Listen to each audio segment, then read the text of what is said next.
husband. Not till God make man of some other metal than earth, no, uncle. By my troth, niece, thou wilt never get thyself a husband if thou be so shrewd of thy tongue. Faith, she is too cursed. Too cursed is more than cursed. I shall lessen God's sending that way.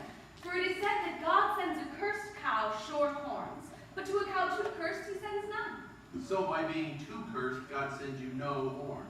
Just that he sent me no husband, for the which blessing I imagine upon my knees every morning and evening. Lord, I cannot endure a husband with a beard on his face. I had rather lie in a woman. You may light on a husband that hath no beard. And what should I do with him? Dress him in my apparel and make him my waiting gentlewoman? Oh, sakes. He that hath a beard is more than youth, and he that hath no beard is less than a man.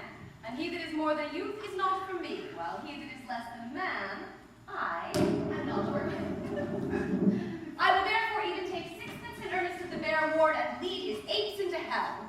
Well, then go you into hell? No, but to the gate. And there will the devil meet me, like an old cuckold with horns on his head, saying, "Get you to heaven, Beatrice, get you to heaven. Here's no place for you maids." So deliver I up my apes and away to St. Peter for the heavens. He shows me where the bachelors sit, and there live we as merry as the day is long. Signor Milano! Signor Milano!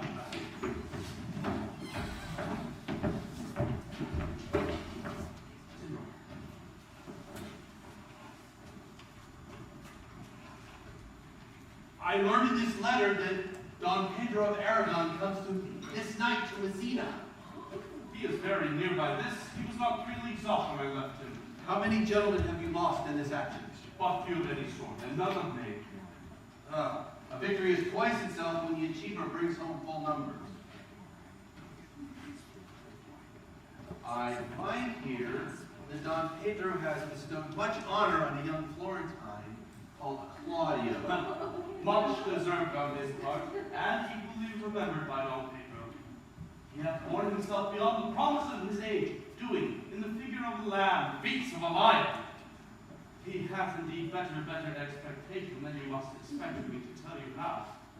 I pray you, is Signor Montanto returned from the wars or no? I know none of that name, lady. There was none such in the army of any sort.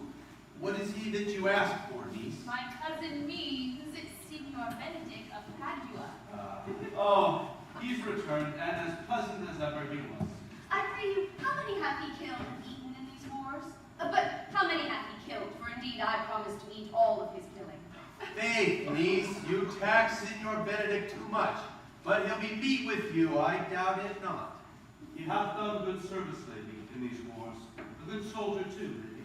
A good soldier to a lady. But what is he to a lord? A lord to a lord, a man to a man, stuffed with all honorable. It is so indeed. He is no less than a stuffed man. But for the stuffing, well, we're all mortal. You must not, sir, mistake my niece.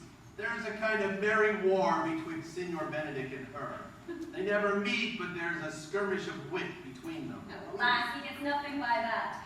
In our last conflict, 4 of his 5 wits went halting off. So now is the whole man governed with 1. So that if he hath wit enough left to keep himself warm, let him bear it for a difference between himself and his horse. For it is all the wealth that he hath left to be known a reasonable creature. Who is his companion now? He hath every month a new sworn brother. I see, lady, the gentleman is not in your books. No, and he were, I would burn my study. But I pray you, who is his companion? Is there no young squarer now that will make a voyage with him to the devil? He is most in the company of the right noble Claudio. Oh, Lord, he will hang on him like a disease. He is sooner caught than the pestilence, and the tinker runs presently mad. God help the noble Claudio if he hath caught the Benedick. It will cost him 1,000 pounds ere he be cured. I will hold friends with you, lady. Do, good friend. You will never run mad, niece? No, not till a hot January. Don Pedro is approaching! Oh! Make haste, make haste!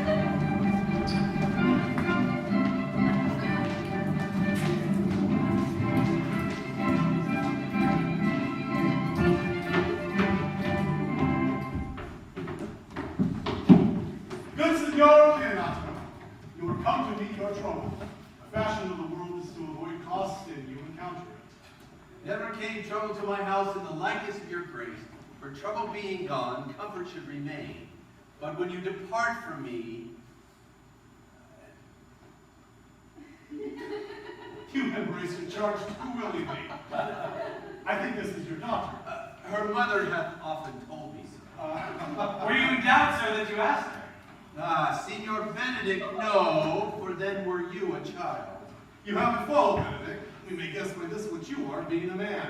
Truly the lady fathers herself. Be happy, lady, for you are like an honorable father. If Signor Leonardo be her father, she would not have his head on her shoulders, for all Messina is like him as she is. I wonder if you will still be talking, Signor Benedick. Nobody marks you. What?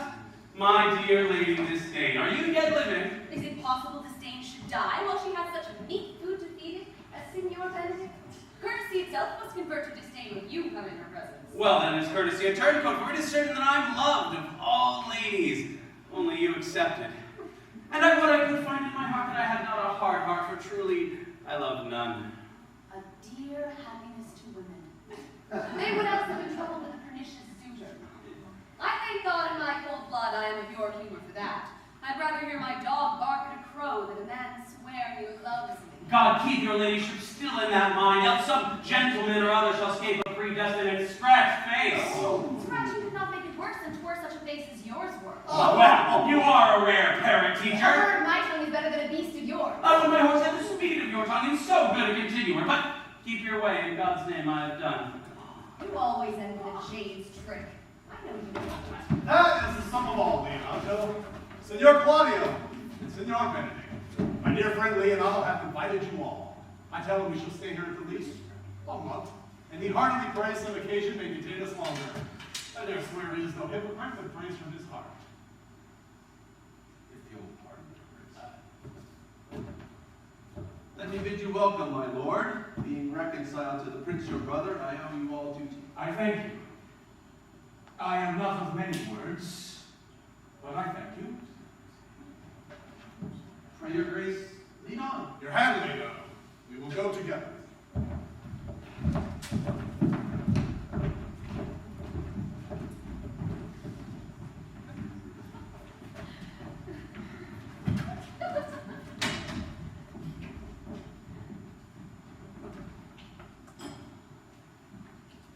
Benedict, didst thou not the daughter of Signor Leonardo? I noted her not, but I looked on her. Is she not a modest young lady?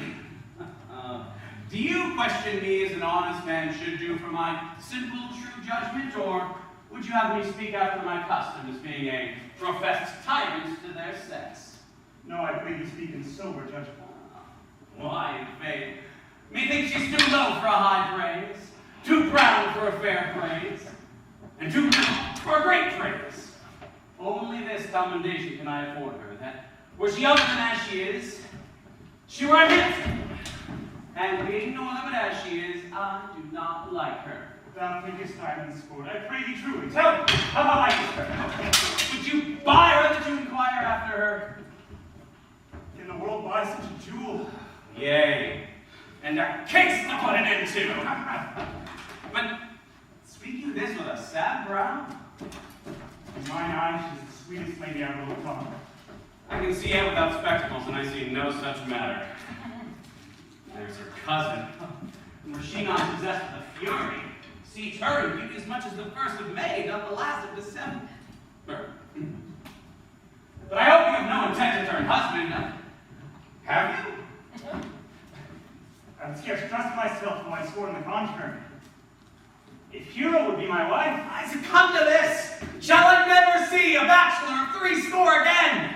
Go in faith, and thou needs thrust thy neck into you'll wear the print of it and sigh away Sundays. But look, Don Pedro has returned to seek you. What secret hath Aldo here that you followed not to Leonardo's? I would your grace would constrain me to Ah! I charge thee on our allegiance. You hear, Count Claudio, I can be secret as a dumb man, I would have you think so, but on my allegiance, mark you this, on my allegiance, he is in love.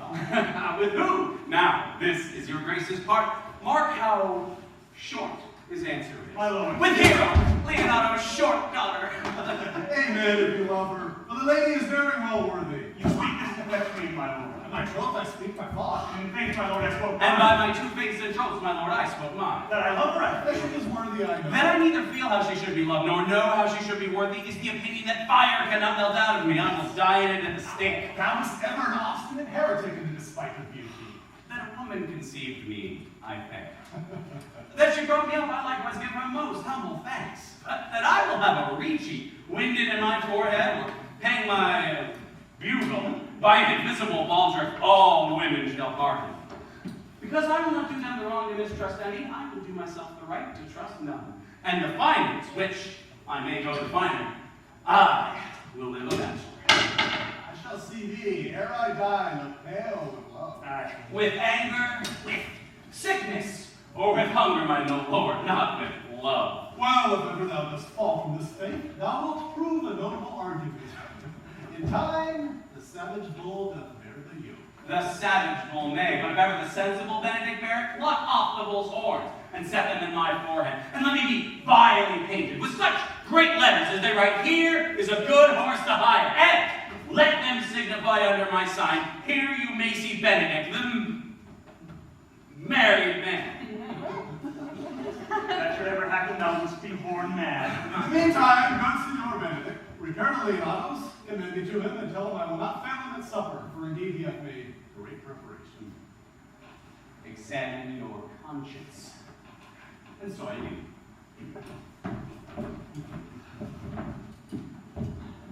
My liege, your highness may now do me good. My love is thine to teach. Teach it but how, and thou shalt see how apt it is to learn any hard lesson that may do thee good. Has Leonato any son, my lord? No child but hero. She's his only heir. Dost thou affect her, Claudio? Oh, my lord, but when you went onward in this ended action, I looked upon her with a soldier's eye, that liked and had a rougher task at hand than driving liking to the name of love. But now I'm returned, and war thoughts have left their places vacant, and in their rooms come thronging soft and delicate desires, all prompting me how fair young hero is. Saying I liked her ere I went to wars. Thou wilt be like to love her presently, and tire the hero with the book of words. If you do love fair hero, cherish it, and I will break with her and with her father, and thou shalt help. It was not to this end that thou beganst to twist so fine a story. How sweet in you to minister to love, that knows love's grief by his complexion. Lest my liking too sudden seem, I would have solved it with longer treatise. What need the bridge much broader than the flood? The fairest grant is the necessity. Look, what will serve as fit? 'Tis once thou lovest, and I will fit thee with the remedy. I know we shall have revelry tonight. I will assume thy part in some disguise, and tell fair hero I am Claudio. In her bosom I'll unclasp my heart, and take her hearing prisoner with the force and strong encounter of my amorous tale. Then after to her father will I break, and the conclusion is she shall be thine. My lord! Oh, my lord! Practice, let us put it presently.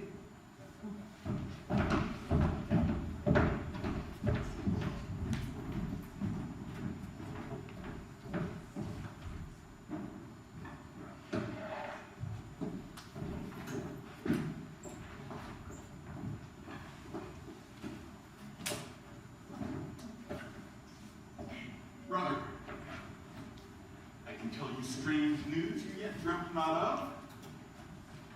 Are they good?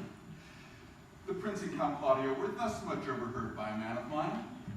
The Prince discovered to Claudio that he loves my niece, your daughter, and means to acknowledge it at the dance tonight. And if he finds her courting, he means to take the present time by the tops and instantly break with her of it. Has the man any wit that told you this? Good sharp fellow, call him. Question to herself. No, we'll keep it as a dream until it presents itself. But I will acquaint my daughter with all that she may be better prepared to give an answer should peradventure this be true. Go you and tell her of it.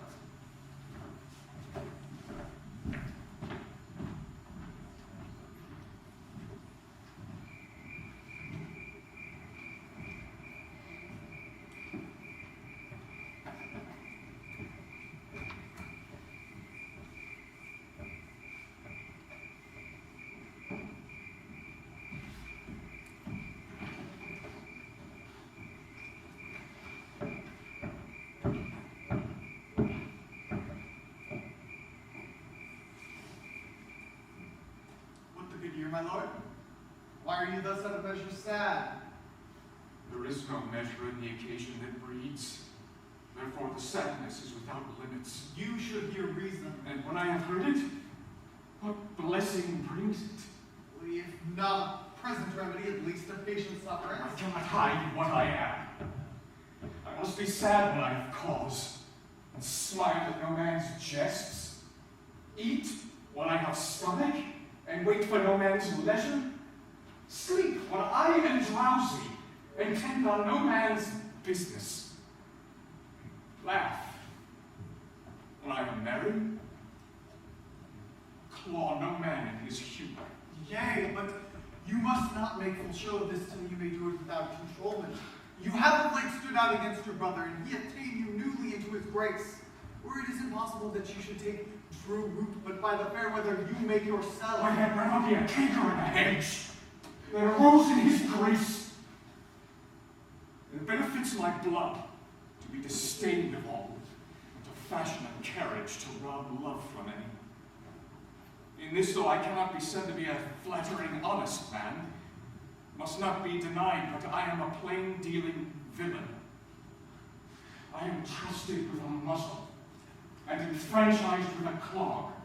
Therefore, I have decreed not to sing in my cage. If I had my mouth, I would bite. If I had my liberty, oh, I would do my liking. In the meantime, let me be that I am, and seek not to alter me. Can you make no use of your discontent? I make all use of it, for I use it only. Who comes here? What news, Horatio? I came yonder from a great son. The prince, your brother, is royally entertained by Leonardo, and I can give you intelligence of an intended marriage. And will it serve for any model to build mischief on? Mary, it is your brother's right hand. Who, the most exquisite Claudio? Even he. A proper squire, and who, which way looks he? Mary and Hero, the daughter and heir of Leonardo. How came you to this? I heard it agreed upon that the prince should woo her for himself, and having obtained her, give her to Count Claudio.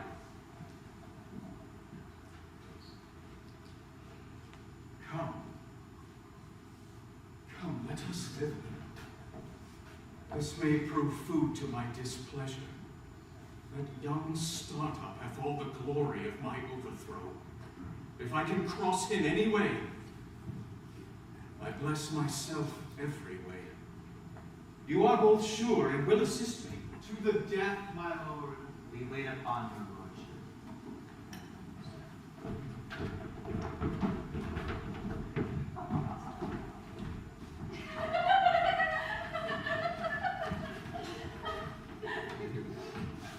Was not Count John here at supper?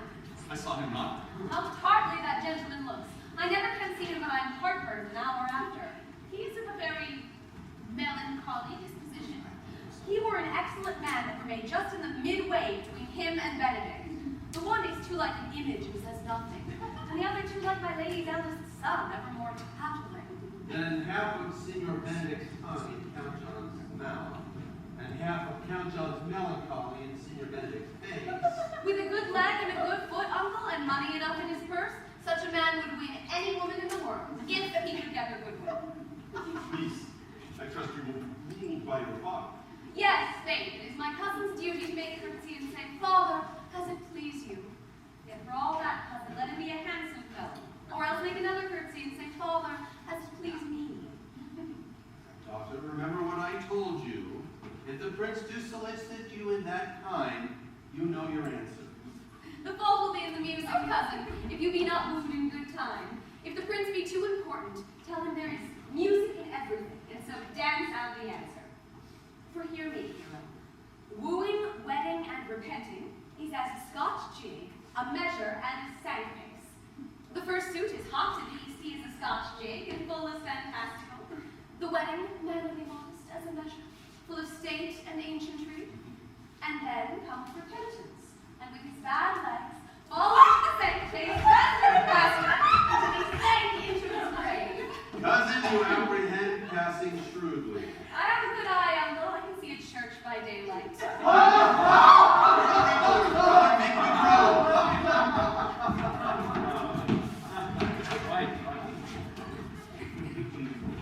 Randy, will you walk about with your friend?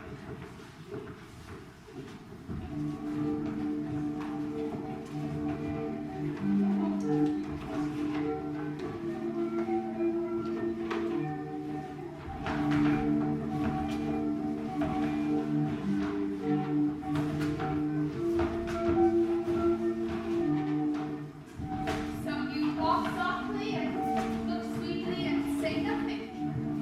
I'm yours for the walk, especially when I walk away. I may say so when I please, And when it please you to say so. when I like your favor. Speak low. Speak low.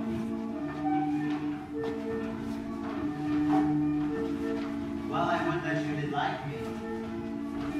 So would not I have many ill qualities. Which is one. I say my prayers aloud. I love you the better. If yours may cry, amen. God grant me a good dancer, Amen. and God remove him from my sight when the dance is done. No more words. The clerk is asked. I know you well enough. You are Senor Antonio. Edward, I am not. I know you by the waggling of your head. To tell you I knew counterfeited. Never knew it so ill well. Unless you were the very man. Why, here's his dry hand, up and down. You are he, sir, you are he. Edward, I am not. Come, come. Do you think I do not know you by your excellent wit? And virtue hide itself, do love, you are he. Graces will appear, and there's an end. Will you not tell me who told you so? No, ye shall pardon me. Nor will you not tell me who you are? Oh, not now. That I was disdainful, and that I had my good wit out of the 100 merry tales. Well, this was Signor Benedick that said so. What's he? I am sure you know him well enough. Oh, not I. Did he never make you laugh? I pray you, what is he? Why, he is the prince's jester, a very dull fool. His only gift lies in devising impossible plans. None but libertines delight in him, and the commendation is not in his wit, but in his villainy. For he both pleases men and angers them, and then they laugh at him and hate him. I'm sure he is incomplete. I wouldn't have warned me. When I know the gentleman, I'll tell him what you say. Do. He'll look right a comparison or two on me, which peradventure not marked and not laughed at, strikes him into melancholy, and there's a partridge wing saved, the fool lead no other matter. We must follow the leaders. In every good thing. Nay, if they lead you any ill, I will lead them at the next turn.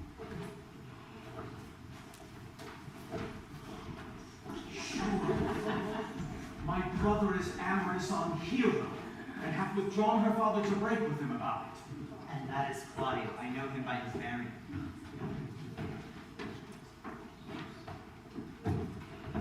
Are you not Signor Benedick? You know me well. Signor, you are very near my brother in his love. He is enamored on Hero. I beg you dissuade him from her. She is no equal for his birth. You may do the part of an honest man in it. How know you he loves her? I heard him swear his affection. And did I too? He swore that he would marry her tonight. Come, let us to the banquet.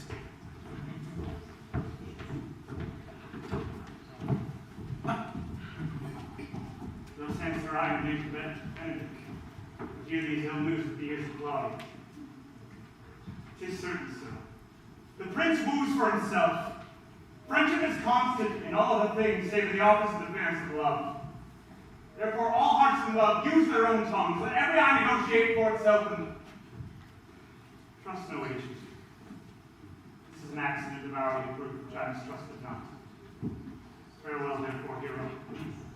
Count Claudio! Yea, the same. Come, will you go with me? Whither? The prince hath got your hero. prince would have served you thus. I pray you leave me. Alas, for her foul! Now I will creep into edges. But that my lady Beatrice should know me and not know me. The prince is fool. Maybe that I go under that title because I am married. Yea, but I'm not to do myself wrong. I am not so reputed. It is the base, the bitter disposition of Beatrice that puts the world into her person and so gives me out. Well, I'll be revenged as I may. Now, senor, where's the count? Did you see him? Troth, my lord, I have played the part of Lady Fame. I found him here as melancholy as a lodge in a ward. I told him, and I think I told him true, that your grace hath got the goodwill of this young lady. Wilt thou make a trust a transgression? The transgression is in the stealer. Yet you, as I take it, have stolen his bird's nest. I will teach them to sing and restore them to the owner. Well, if their singing answer your saying, then by my faith, you say honestly. The Lady Beatrice hath a quarrel to you. The gentleman that danced with her told her she was much wronged by you. Oh, she misused me! I passed the endurance of a block! She told me, not thinking I had been myself, that I was the prince's jester, that I was duller than a great thaw, huddling jest upon jest, with such an impossible conveyance that I stood like a man at a mark with a whole army shooting at me. She speaks poniards, and every word stabs.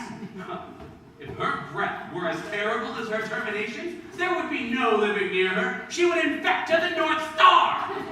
I would not marry her, though she were endowed with all that Adam had left him before he transgressed. Come, talk not of her.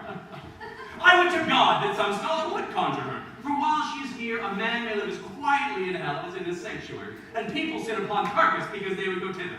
So all disquiet, horror, and perturbations follow her.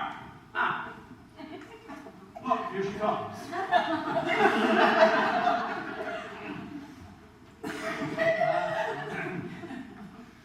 Will your grace command me now to any service at the world's end? I will go now on the slightest errand to the Antipodes that you can devise send me on. I will fetch you a toothpicker from the furthest inches of Asia, fetch you a hair off the great Cham's beard. Do you any embassage to the pygmies rather than hold 3-word conference with this harpy? You have no employment for me? None but to desire your good company. God, sir, here is a dish I love not. I cannot endure my lady tongue. Come, lady, come. You have lost the heart of Senor Benedick.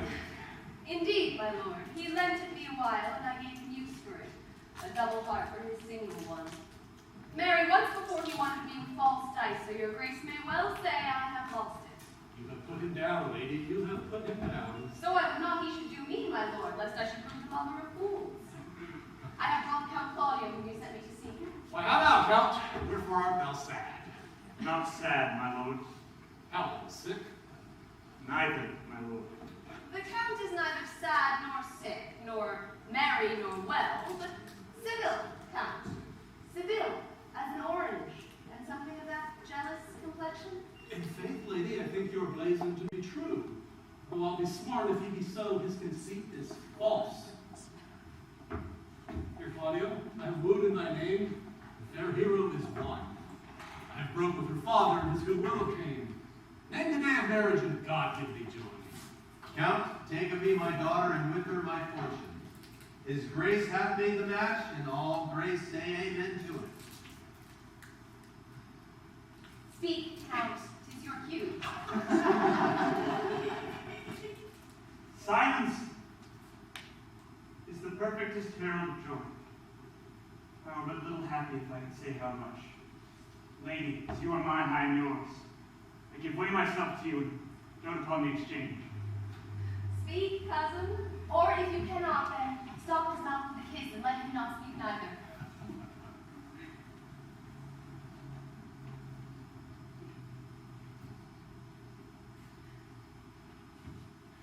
In fact, lady, you have a merry heart.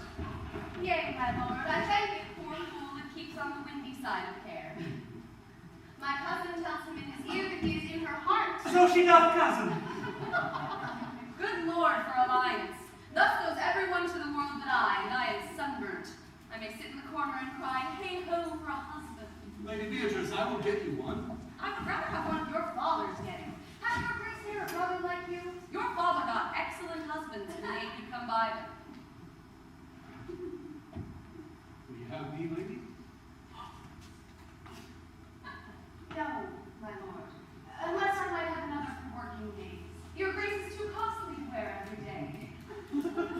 Oh, but I beseech your grace, pardon me. I was born to speak all mirth and no matter. Your silence most offends me, and to be married thus becomes you, for unquestioned, you were born in a merry hour. No, sure, my lord, my mother cried. But then there was a star danced, and under that was I born. Cousins! God give you joy! Niece, will you look to the thing I told you of? I cry you mercy, uncle. By your grace's pardon. By my troth, a pleasant spirited lady. There is little of the melancholy element in her, my lord. She is never sad, but when she sleeps, then never sad then, for my daughter tells us that she often dreams of unhappiness and wakes herself with laughing. She cannot endure to hear tell of a husband. Oh, by no means. She mocks all her wooers out of suit. She would make an excellent wife.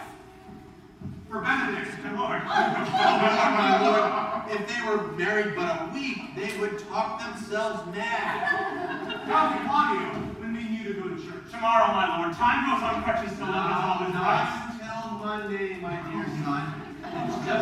It's just 7 nights, and a time too brief for all things to answer my mind. How do you shake the head so long of reading? But I'm warranting Claudio that I shall not go dully by us. I will in the interim undertake one of Hercules' labors, which is to bring Signor Benedick and the Lady Beatrice into a mountain of affection, the one with the other. I would fain have a match, and I doubt not that you fashion it, if you will but minister such assistance as I shall give you direction.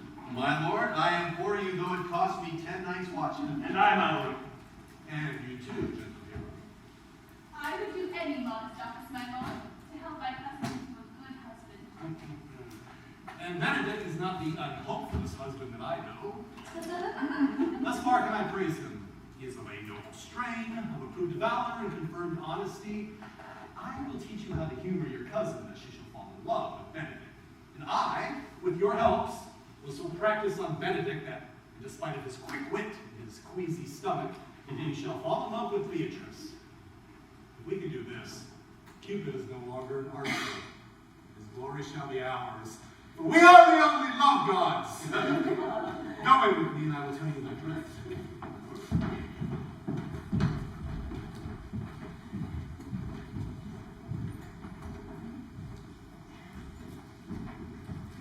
It is so. The Count Claudio shall marry the daughter of Leonardo. Yea, my lord, but I can cross it. Any bar, any cross, any impediment will be medicinal to me. I am sick in displeasure to him, and whatsoever comes athwart his affections ranges evenly with mine. How canst thou cross this marriage? Not honestly, my lord, but so covertly that no dishonesty shall appear in it. Show me briefly how. I think I told your lordship a year since how much I'm in the favor of Margaret, the waiting gentlewoman to Hero. I remember. I can, at any unseasonable instant of the night, appoint you to look out at the lady's chamber window. What life is in that to the death of this marriage? The poison of that lies in you to temper. Go you to the prince your brother. Spare not to tell him that he hath wronged his honor by marrying the renowned Claudio, whose estimation do you mightily hold up with a contaminated state of such a one as Hero. What proof shall I make of that?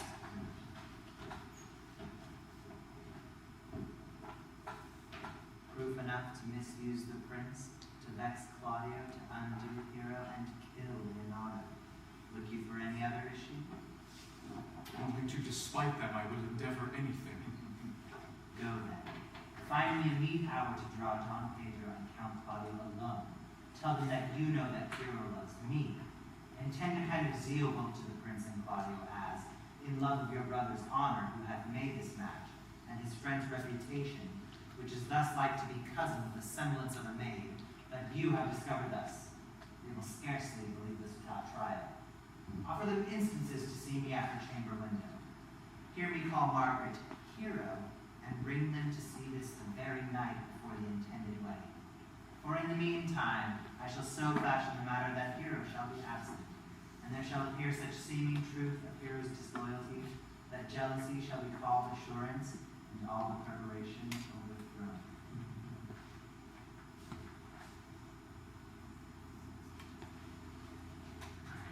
I will put it in practice. Be cunning in the working this, and thy fee is 1,000 ducats. Be constant in the accusation, and my cunning shall not shame. I will presently go learn their day of marriage.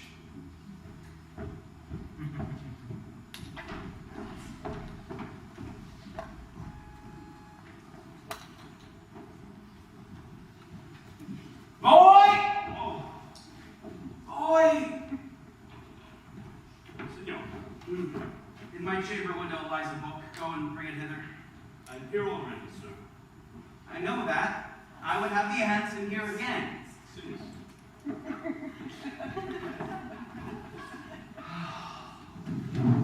I do much wonder how one man, seeing how much another man is a fool, when he dedicates his behaviors to love, will, after he hath laughed in such shallow follies in others, become the argument of his own scorn by falling in love. Such a man is Claudio. I've known when there was no music with him but the drum and the fife. And now he would hear the tabor and the pipe. I have known when he walked 10 miles afoot to see a good armor. And now he will lie 10 nights awake, carving the fashion of a new doublet. He was wont to speak plain and to the purpose, like an honest man and a soldier. Now he has turned to orthography. His words are a very fantastical banquet, just so many strange dishes. May I be thus converted and see with those eyes? I cannot tell. I think not. I will not be sworn, but love may transform me to an oyster. But I'll take my own on it. Till he hath made an oyster of me, he shall never make me such a fool. One woman is fair, yet I'm well. Another wise, yet I am well. Another virtuous, yet I am well. But till all graces be in one woman shall never come into my grace. Rich she shall be, that's certain. Wise, or I'll none. Virtuous, or I'll never cheapen her. Fair, or I'll never look on her. Mild, or come not near me. No, or not I for an angel. Of good discourse, an excellent musician, and her hair shall be of what color, please God? Here come the prince and Monsieur Love. I will hide me in the heart. Come, shall we hear this music? Yea, my good lord. I see you were Benedick and Beatrice. Aye, very well, my lord. Come, Bob, is that song again? Oh, good, my lord. Tax not so bad a voice to slander music any more than once. Now, where do you come? Or if that will hold long argument, do it in notes. Note this before my notes. There's not a note of mine worth noting. Now, divine air, now is his soul ravished. Is it not strange that sheep's guts should hail souls out of men's bodies? Sigh no more, lady, sigh no more. Men were deceivers ever. One foot on sea and one on shore. To one thing constant never. Then sigh not so, but let them go. And be you blithe in money, converting all your sons of woe into a nonny nonny. Sing no more ditties, sing no more of dumps so dull and heavy. since summer first was leafy. Then sigh not so, but let them go, and be you blithe and bonny, converting all your songs of woe into hey nonny nonny.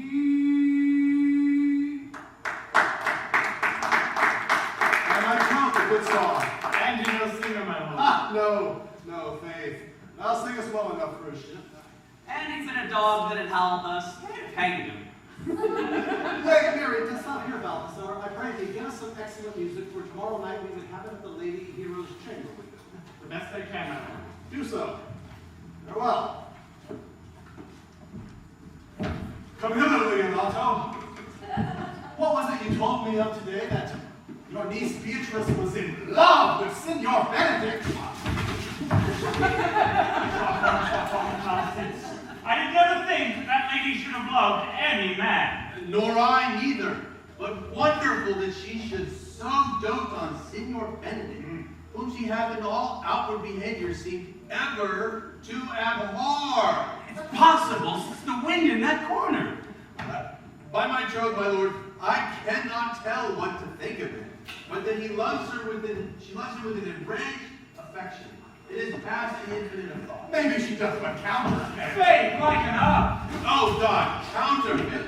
There was never counterfeit of passion came so near the life of passion as she discovered. Why? What effects of passion shows she? Faith knows well his visual lights. What effects, my lord? She will sit you now. My daughter told you how. She did indeed. How? Pray you? You amaze me. I would have thought her spirit had been invincible against all assaults of affection. I would have thought it had, especially against Benedick. I should think this a trick that the white-haired fellow speaks in. Knavery sure cannot hide himself in such reverence. If taking the infection, hold it up. Hath she made her affection known to Benedick? No, and swears she never will. That's her torment. 'Tis true, so your daughter tells us. Shall I? Says she. I've so often counted him with scorn, write to him that I love him. So she says when she will sit to write to him, for she'll be up 20 times a night, and there will she sit in her smock till she have writ a sheet of paper. My daughter tells us all. Now you talk with sheet of paper. I remember a pretty jest your daughter told so. When she had written it down and was reading it over, she saw Benedick and Beatrice between the sheets.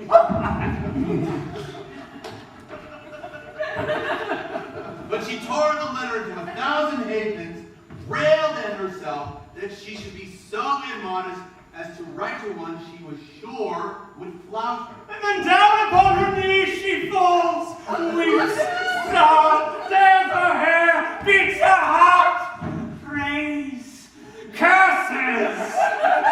Oh, sweet Benedick, God give me patience. This she does. My daughter says so. And the ecstasy has so overborne her, my daughter is sometime afeard that she will do desperate outrage to herself. It is very true. It were good that Benedick heard of it by some other she will not discover. To what end? You'll not make sport of it and torment the poor lady worse. And he should. It were an alms to hang him. She's an excellent, sweet lady, and out of all suspicion she is virtuous. And she is exceeding wise. In everything, But in loving Benedick. Oh!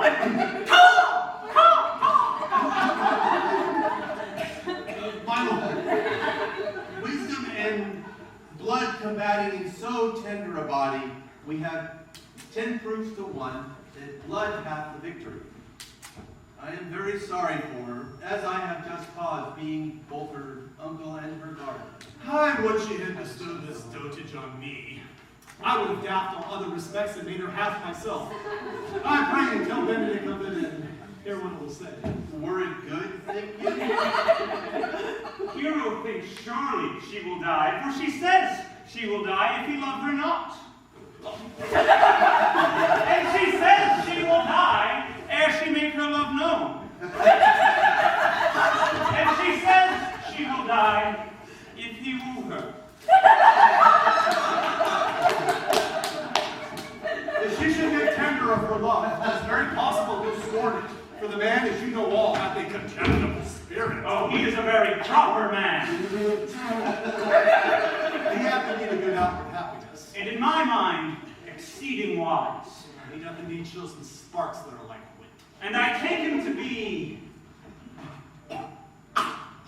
valiant. Well, I am sorry for your niece.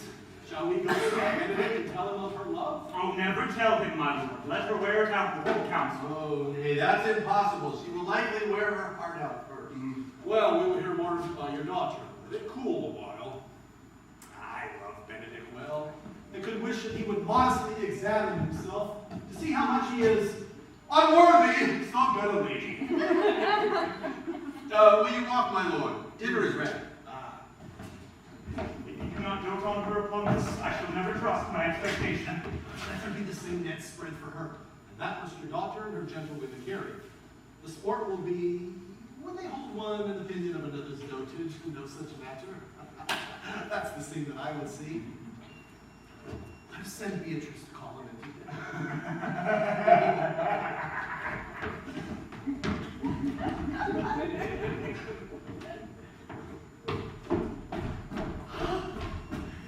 This can be no trick. They have the truth of this from Hero. The conference was sadly born. They seem to pity the lady. It seems her affections have their full bent. Love me! Why? It must be requited. I hear how I am censured. They say I will bear myself proudly if I perceive a love come from her. They say too that she would rather die than join this kind of affection. I did never think to marry. I must not seem proud.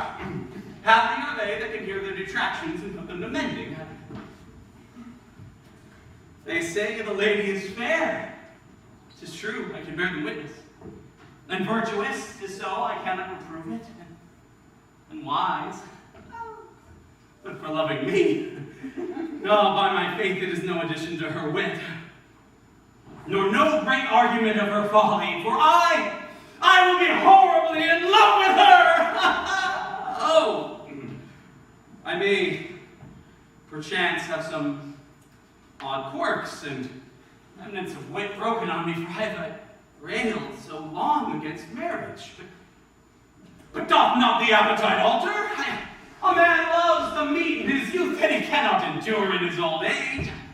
Shall quips and sentences and these paper bullets of the brain awe a man from the career of his humor? No! The world must be peopled. When I said I would die a bachelor, I did not think I would live till I were married. Here comes Beatrice. Oh, by this day she is a fair lady. Do spy some marks of love in her. Against my will, I am sent to bid you come in to dinner. Fair Beatrice, I thank you for your pains. I took no more pains for those thanks than you take pains to thank me. If it had been painful, I would not have come. You take pleasure in the message, then? Hey, just so much as you may take upon a nice point, and choke a doll with all.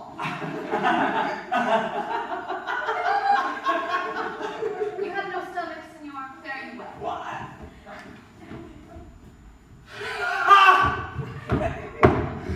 Against my will, I am sent to bid you come into dinner. There's a double meaning in that. I took no more pains for these thanks than you took pains to thank me. That's as much to say. Any pains I take for you is as easy as thanks. Oh, if I do not take pity on her, I am a villain. If I do not love her, I am a fool. I will go get her picture.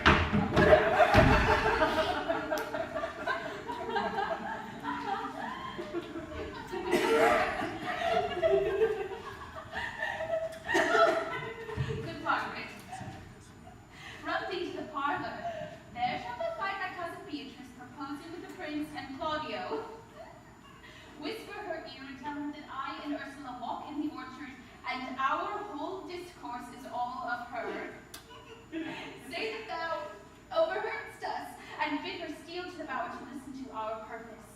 This is thy office. Fare thee well in it, and leave us alone. I will make her come. I warrant you. Presently. Oh, now, Ursula, when Beatrice doth come, our talk must be only of Benedick. When I name him, let it be thy part to praise him more than ever man did merit. My talk to thee must be of how Benedick is sick in love with Beatrice. Now begin. But are you sure that Benedick loves Beatrice so entirely? So says the prince and my new betrothed lord. And did they bid you tell her of it, madam? They did entreat me to acquaint her of it, but I persuaded them that if they loved Benedick, to wish him wrestle with affection and never to let Beatrice know of it. Why did you so?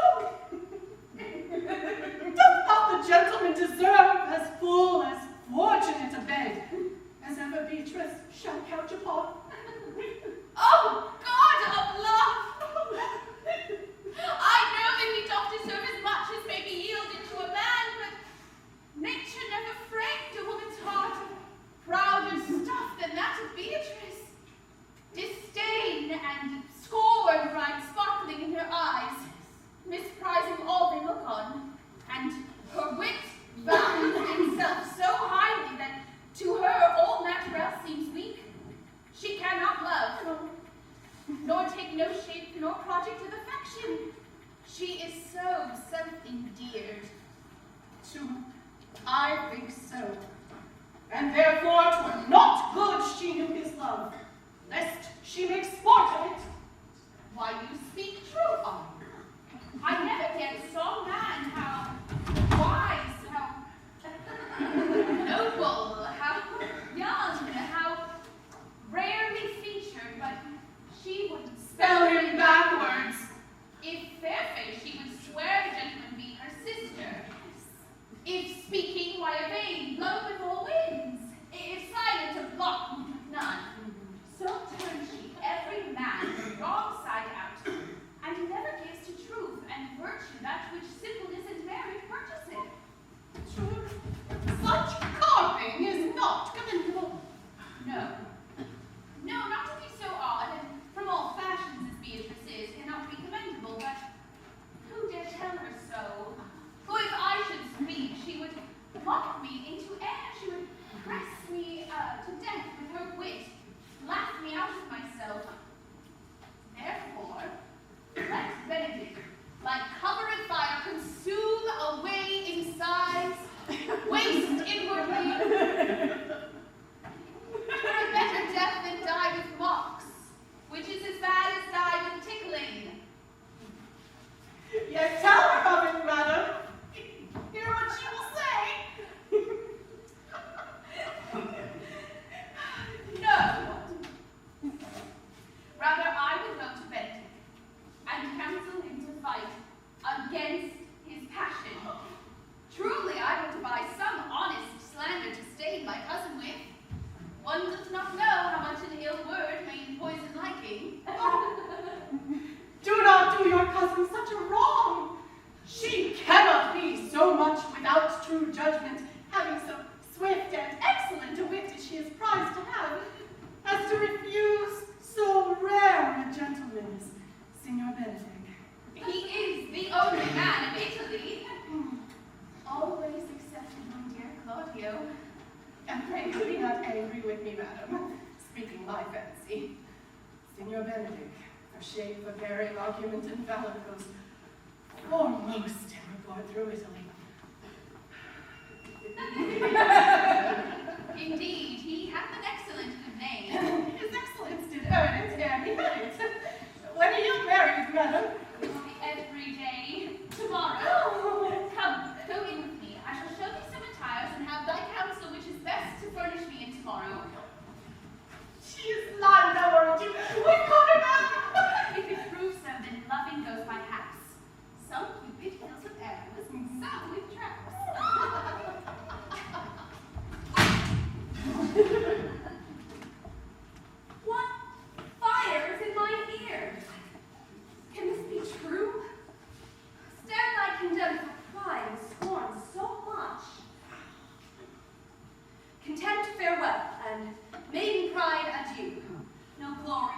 behind the back of such. And Benedick, love on. I will requite thee, taming my wild heart to thy loving hand. If thou dost love, my kindness shall incite thee to bind our loves up in a holy band. For others say thou dost deserve, and I believe it better than reportingly.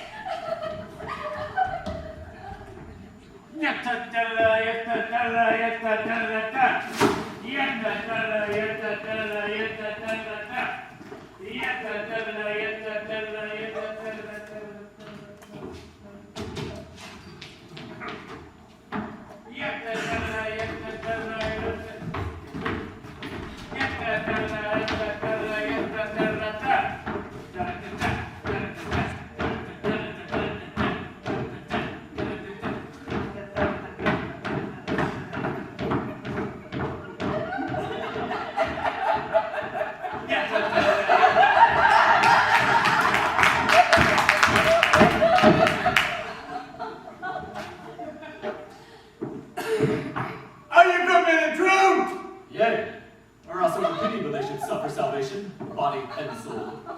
Nay, that would be a that would be a punishment too good for them. If they had any allegiance in them being chosen for the prince's watch. Well, give them their charge, never Dogberry.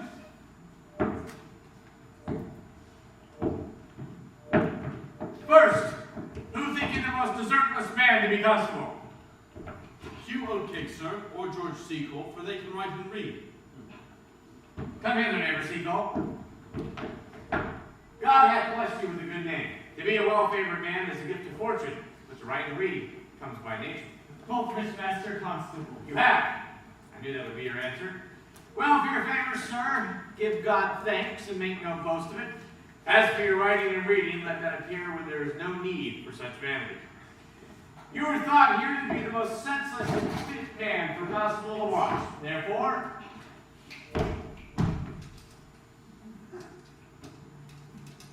bury the lantern. This is your charge. You are to comprehend all vagabond men. You are to bid any man stand in the prince's name. How if they will not? Well then, take no note of them and let them go. Presently call forth the rest of the watch and thank God you were rid of the names. If he will not stand when he is bidden, he is none of the prince's subjects. True. And they are to meddle with none but the prince's subjects. You are to make no noise in the streets. To watch the babble and talk is most tolerable and will not be endured. We will rather sleep than talk. We know what belongs to a watch. Or you speak like an ancient and most quiet watchman, for I do not see how sleeping should offend. Only have care that your bills be not stolen. You are to call at all the alehouses, bid those that are drunk, get them to bed.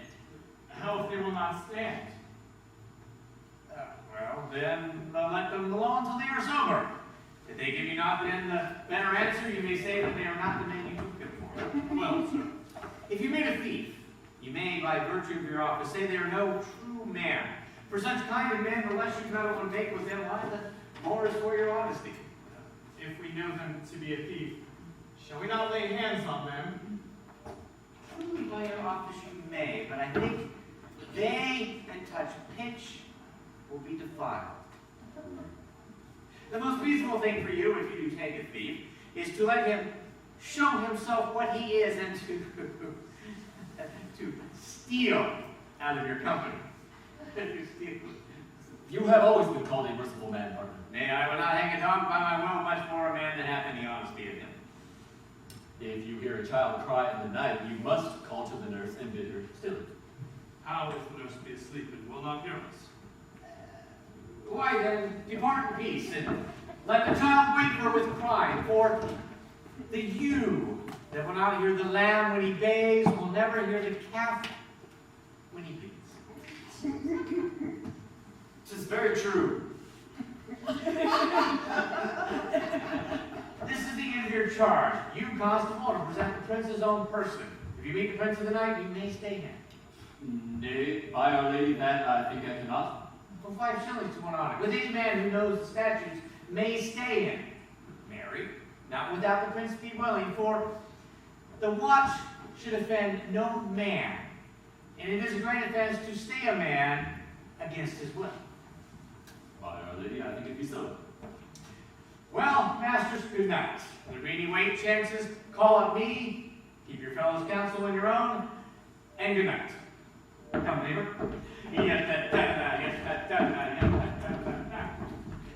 Well, master, we have heard our charges. Let us stay here until 2 and then off to bed. No, neighbors. I ask you, keep a watch on Senior Leonato's door. With the wedding being there tomorrow, there's a great coil tonight. If I do, be vigilant, I beseech you. Yeah.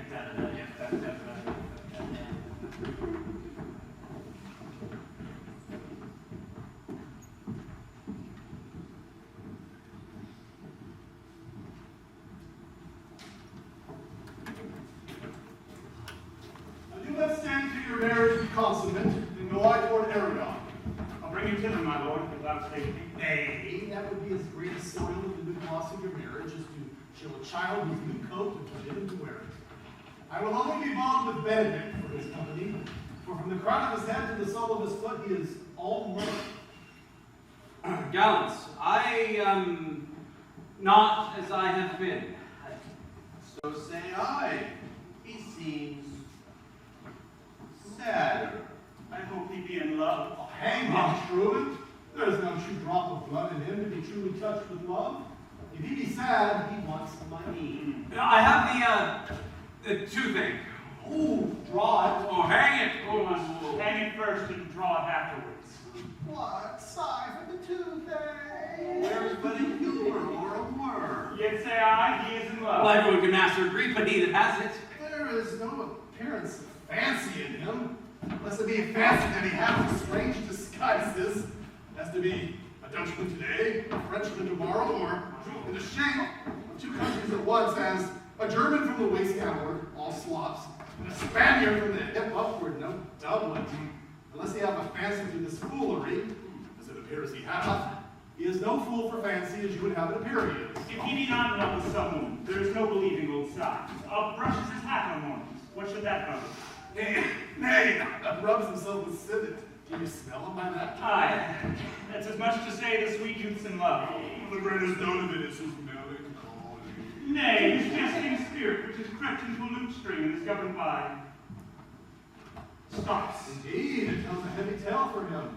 Conclude, he is in love. Yea, and I know who loves him. That one I know too. I warrant one that knows him not. Yea, and in spite of all, dies for him. She shall be married with her face upward. Yet, this is no charm for the toothache. Good Signor, will you walk with me? I have studied 8 or 9 wise words. These hobby horses must not hear.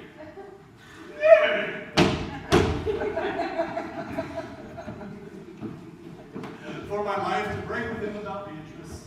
Yea, if I his hero nurse have played their parts, so that 2 bears will not bite one another when they meet. My lord and brother, God save you. Brother, if your leisure served, I would speak with you in private, if it please you. Yet Count Claudio may hear, for what I would speak of concerns him. What's the matter? Means your lordship to be married tomorrow. You know he does. I know not that, when he knows what I know. If you know of any impediment, I pray you discover it. You may think I love you not. Let that appear hereafter. And aim better at me by that I now will manifest. For my brother, I think he holds you well, and in dearest heart hath hoped to effect your ensuing marriage.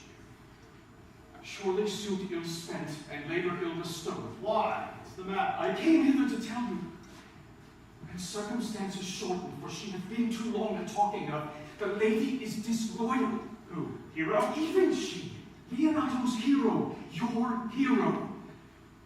Every man's hero. Disloyal. The word is too good to paint out her wickedness. I could say she were worse. Think you of a worse title, and I will fit her to it. Wonder not till further warrant.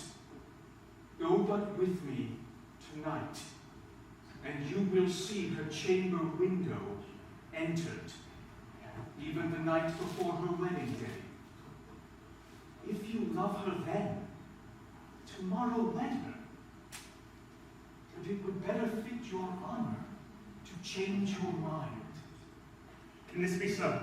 I will not think. If you dare not trust that you see, confess not that you know. If you will follow me, I will show you enough. And when you have seen more and heard more, proceed accordingly. I see. Anything tonight. Well, I should not marry her tomorrow in the congregation, but where I should wed her, there I will shame her. And as I would for thee to obtain her, I will join with you to disgrace her.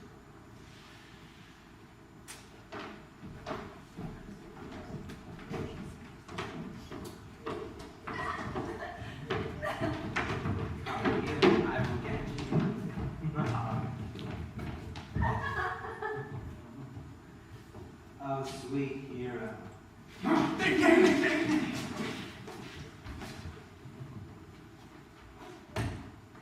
The lady is disloyal.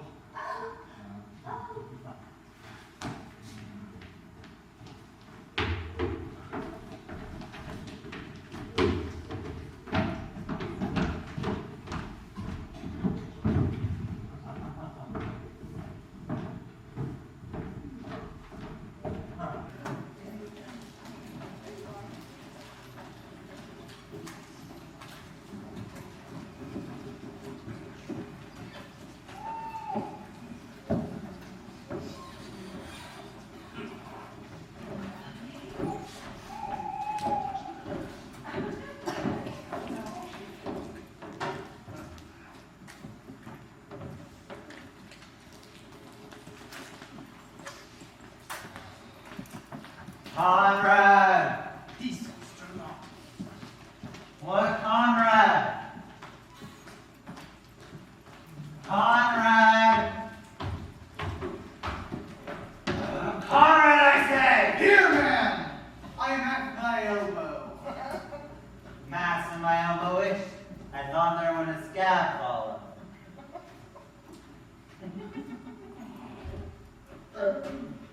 I will owe thee an answer for that. And now forward with my tale. Stand thee close then.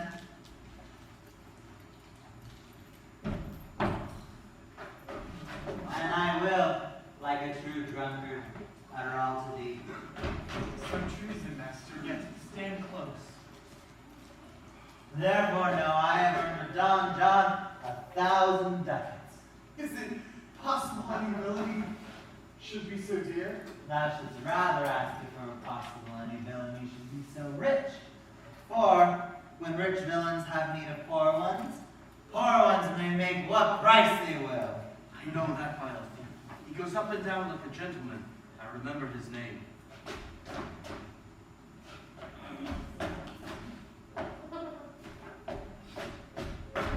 Didst thou not hear somebody? No, it was the vein on the house. Not so neither.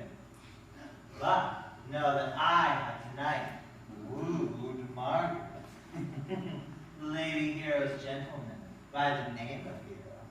She leans me out at her mistress's chamber window, bids me 1,000 times good night. Good night. Good night. Ugh, I tell this tale vilely. You should first know how the prince, Claudio, and my master, late planned and possessed by my master Don John, first saw this amiable encounter. And thought they Margaret was Hero? Two of them did, the prince and Claudio, but the devil my master knew she was Margaret. And partly by his oaths which did possess them, partly by the dark night which did deceive them, but chiefly by my villainy, which did confirm any slander Don John had made. Away went Claudio, enraged, swore he would meet her as he was appointed next morning at the temple, and there before the whole congregation, shame her with what he saw o'ernight, and send her away without a husband. Charge you in the prince's name, stand!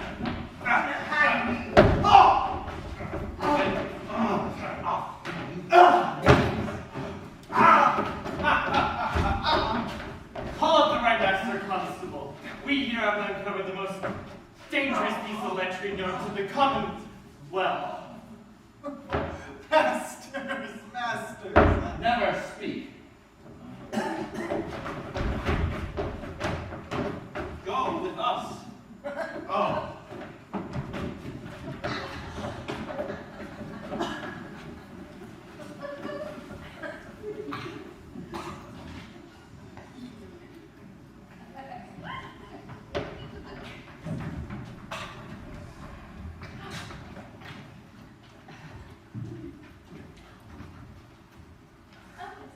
Good Ursula, go and wait for Miss Beatrice and desire her to rise. I will, my lady. And bid her come hither.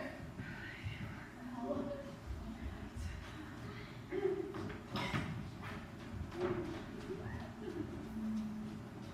Troth, I think your other gown were better. No, pray thee, good maid, I'll wear this. Why, my troth, 'tis not as good, and I warrant your cousin will say so. My cousin is a fool, and thou art another. I'll wear none but this. I like the new attire within excellently. God give me joy to wear it, for my heart is exceeding heavy. Will be heavier soon by the weight of a man. Fie upon thee! Art not ashamed? Of what, lady? Of speaking honorably? Is not thy lord honorable without merit? Is there any harm in the heavier for a husband? None, I think, and in the right husband and the right wife. Then 'tis light and not heavy. Ask my lady Beatrice, else here she comes. Good morrow, Caius. Good morrow, sweet hero. Oh, why how now? Do you sing a sick tune? I about all other tune, methinks. Absent to lights of love. That goes without burden due. You sing and I'll dance. Cousin, 'tis that you are ready. Oh, by troth, I am exceeding ill. These gloves the Count sent me are of an excellent perfume. I'm stuffed, cousin, I cannot spell. A maid and stuffed. There's goodly catching of a cold. God help me, God help me. How long have you professed apprehension? Even as you left it, doth not my wit become me wearing? It is not seated up, you should wear it in your cap. By troth, I am sick. Get thee some distilled Cannabis Benedictus, and lay it on my heart. It is the only thing for a qualm. Benedictus. Why, Benedictus? You have some moral in this Benedictus? Moral, by my troth, no. I have no moral meaning. I meant plain holy thistle. I think perchance you think I think you are in love. Nay, my lady, I am not such a fool as to think what I list, nor I list not to think what I can, nor indeed I cannot think my heart out of thinking that you are in love, or that you can be in love, or that you will be in love. Yet, I think was such another. Now is he become a man? He swore he would not marry, yet despite his heart he eats his meat without grudging. How you may be persuaded, I know not, but methinks you look with your eyes as other women do. What pace is this that thy tongue keeps? Not a false gallant. Madam! Madam! Madam, withdraw! The prince, the count, Signor Benedick, and all the gallants of the town are come to fetch you to the church. Help me to dress, good cousin, good maid, good Ursula.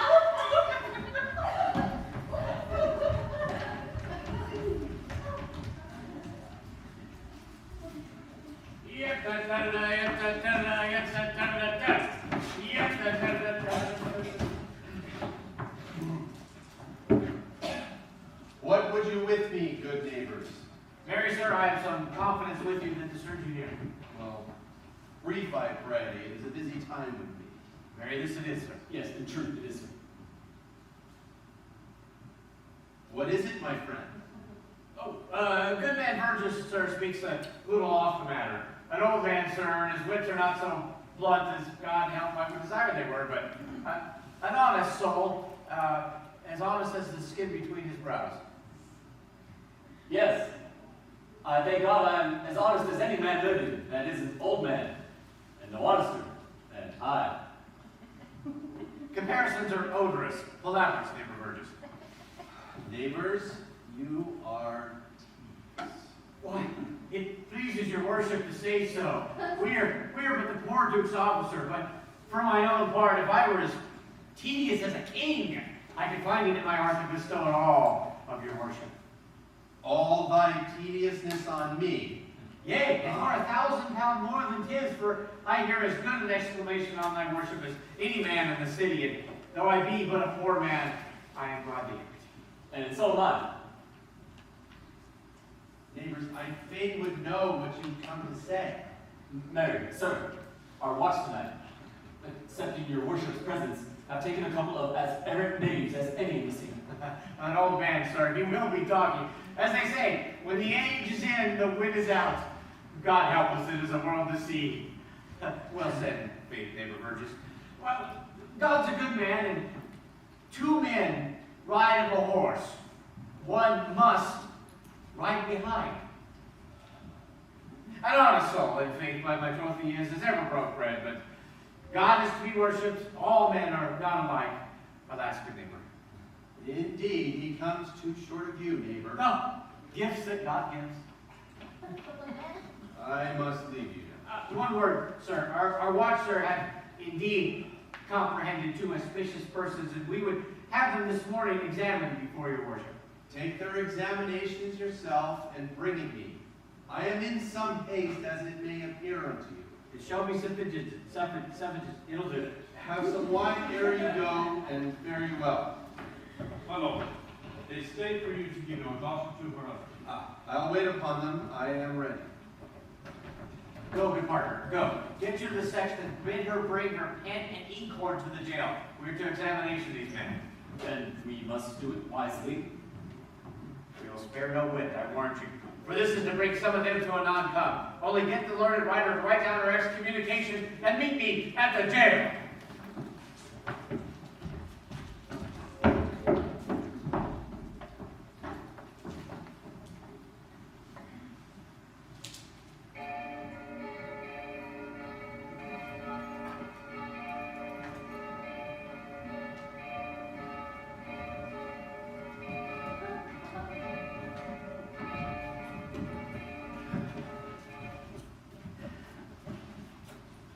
Come, friar, be brief. The plain form of the marriage, and you may recount their particular duties afterward. You come hither, my lord, to marry this lady. No. To be married to her, friar. You come to marry Lady, you come hither to be married to this count. I do. If either of you have any inward impediment why you should not be conjoined, charge you on your souls to utter it. Know you any hero? None, my lord. Know you any count? I dare make his answer. None. Oh, what men dare do! What men may do, what men daily do, not knowing what they do. Friar, stand me by. Father, will you with unconstrained soul give me this maid, your daughter? As freely, son, as God did give her me. And what have I to give you back that may counterpoise this rich and precious gift? Nothing, unless you render her again. Sweet prince, you lend me noble thankfulness. There you know! Take her back again. Give not this rotten orange to your friend. She's but the sign and semblance of her honor. Oh, see how like a maid she blushes here. Oh, what authority and show of truth and cunning sin cover itself withal. Would you not swear, all you that see her here, that you are a maid by his exterior show? Nay, she is not. She knows the heat of luxurious bed. Her blush is guiltiness, not modesty. What do you mean, my lord? Not to be married. Not to knit my soul to an approved wanton. Claudio, dear my lord, If thou hast in thy own proof defeated the resistance of her youth and made defeat of her I virginity. know what you would say. You will say if she did embrace me, she did so as a husband, and so extenuate beforehand sin.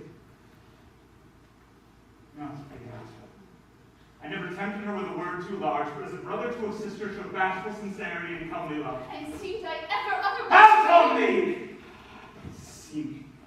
You seem to me as Diana in her orb, as chaste as a fiery blown, but you are more intemperate in your blood than Venus, or those pampered animals that rage in savage sensuality. Is my lord well that he doth speak so wide? My sweet prince, why speak not thou? What should I speak? I stand dishonored that have gone about to link my dear friend to a common stale. Are these things spoken, or do I but dream? Sir, they are spoken, and these things are true. True? Oh, God. Leonato, stand I here. Is this the prince? Is this the prince's brother? This face, heroes, are our eyes our own? All these are so, my lord, but what of this? I'll bid you but put one question to your daughter, and by that kindly and fatherly power that you have in her, bid her answer truly. I charge thee do so as thou art my child. Oh, God, defend me. How might be said? What kind of catechizing call you this? Make you answer truly to your name. Is it not Hero? Who can drop that name with any just reproach? Mary that can, Hero. Hero itself can blot out Hero's virtue. What man was he you talked with yesterday? Betwixt the hours of 12 and 1. You were a maid.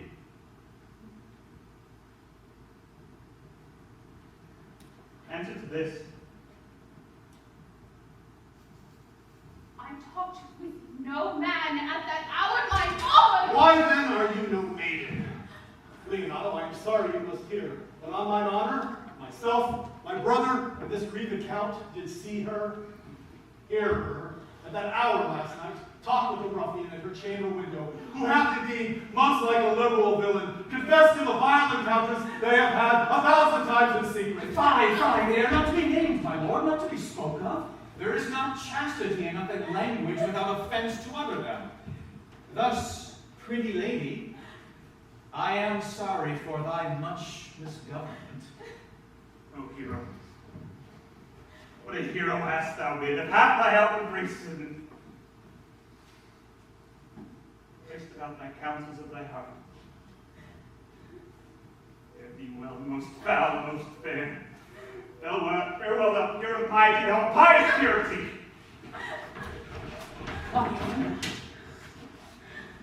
Has no man dagger a point here for me? Oh, how now, Hero? Wherefore sit you down? Come, let us go. These things come to light. Smother her spirits up.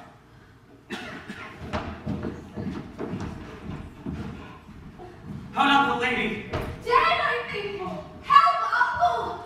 Hero, uncle! Signor Benedick, friar! Oh, fate, take not away thy heavy hand. Death is the fairest cover for a shame that could be wished for. How now, cousin Hero? Have comfort, lady. Dost thou look up? Yea, wherefore should she not? Wherefore? Doth that every earthly thing Christ shame upon her? Can she here deny the story printed in her blood? Do not live, Hero. Do not open thine eyes, for did I think thou wouldst not die quickly, thought I thy spirit stronger than thy shames, myself on the rearward of reproaches would strike it.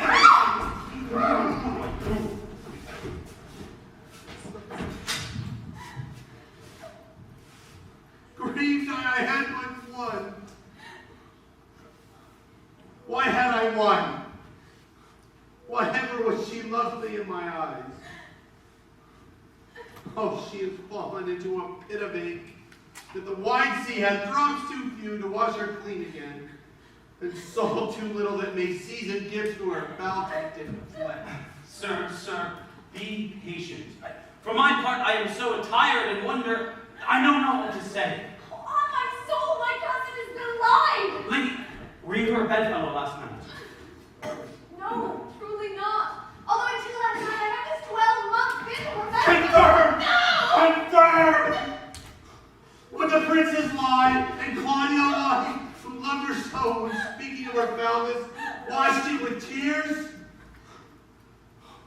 Hence from her, let her die. Hear me. Why will you been silent so long and given way on the course of this fortune? By noting of the lady, I have marked 1,000 blushing apparitions that start into her face. 1,000 innocent shames in angel whiteness beat away those blushes. And in her eye, there hath appeared a fire to burn away the errors that these princes hold against her maiden truth. Call me a fool? Trust not my reading nor my observations, my reverence, calling, nor divinity? If this sweet lady lie not guiltless here under some biting error. Friar, it cannot be. Canst thou not see all the grace she hath left is that she hath not added to her damnation the sin of perjury? She not denies it. Why seekest thou to cover with excuse that which appears in proper nakedness?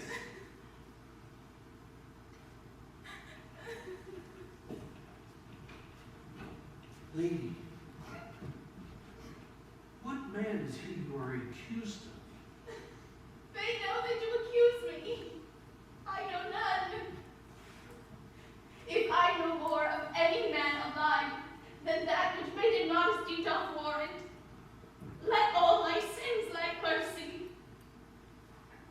Father, prove you that any man conversed with me at hours unmeet, or that I yesternight maintained the change of words with any creature. Refuse me, hate me, torture me to death.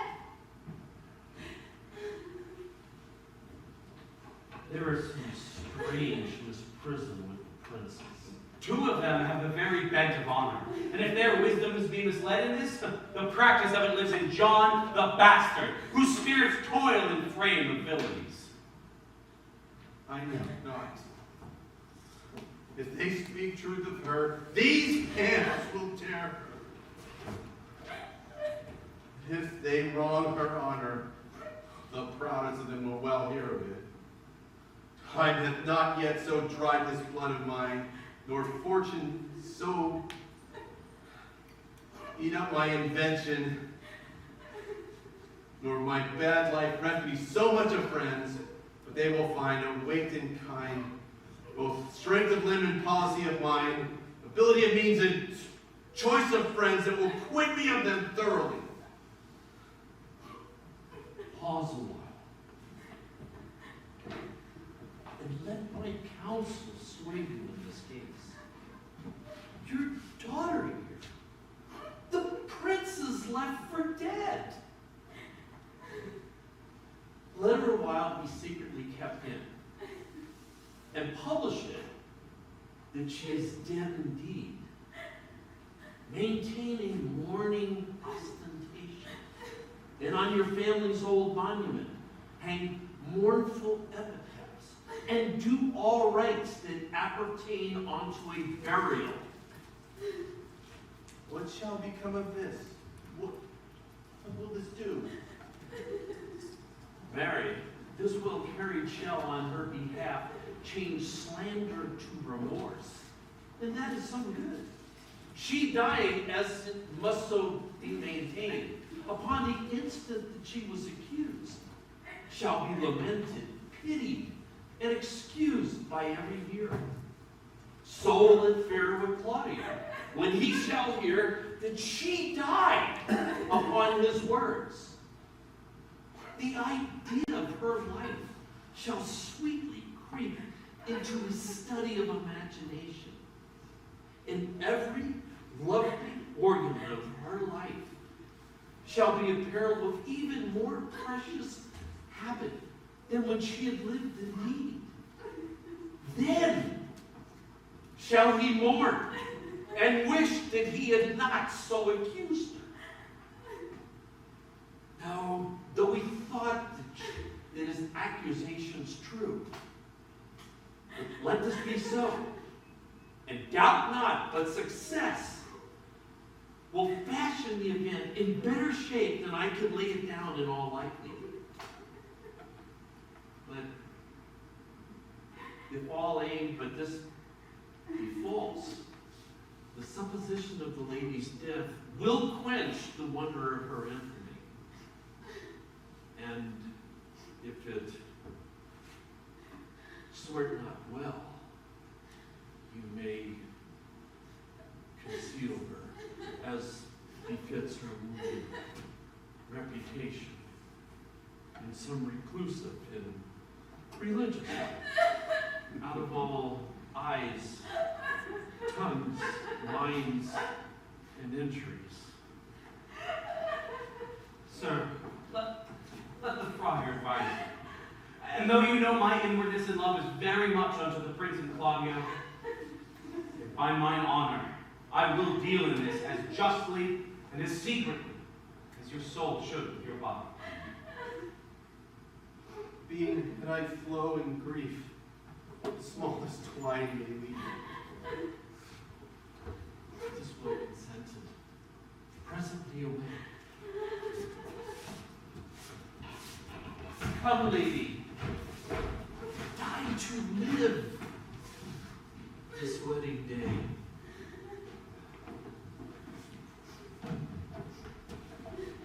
Perhaps is but prolonged. Have patience and endure.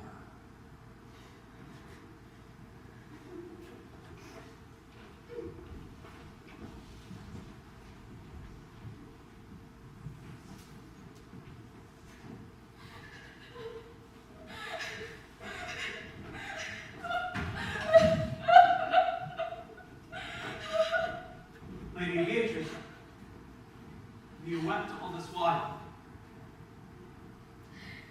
Yea, and I will weep a while longer. I will not desire that. You have no reason. I do it freely. Surely I do believe your fair cousin is wronged. How much might the man deserve of me that would write to her? Is there any way to show such friendship? A very even way. But no such friend. May a man do it? It is a man's office, but not yours. I do love nothing in the world so well as you. Is not that strange? As strange as the thing I know not. It were as possible for me to say, I love nothing so well as you. But believe me not. Yet I lie not. I confirm nothing. Nor I deny nothing. I am sorry for my cousin. By my sword, Beatrice, thou lovest me. Do not swear and eat it. I will swear by it that you love me, and I will make him eat it that says I love not you. Will you not eat your word? No sauce that can be devised to it. I protest. I love thee. Why then, God forgive me. What offense, sweet Beatrice? You have stayed me in a happy hour. I was about to protest I loved you. Then do it. With all my heart. I love you with so much of my heart that none is left to protest.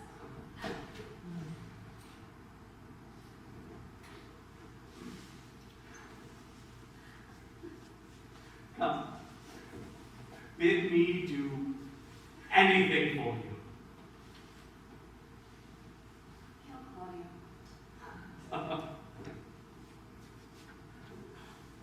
Not for the wide world.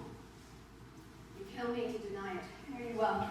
Tarry, sweet Beatrice. I am gone though I am here. There is no love in you. May I pray you let me go. We'll be friends first.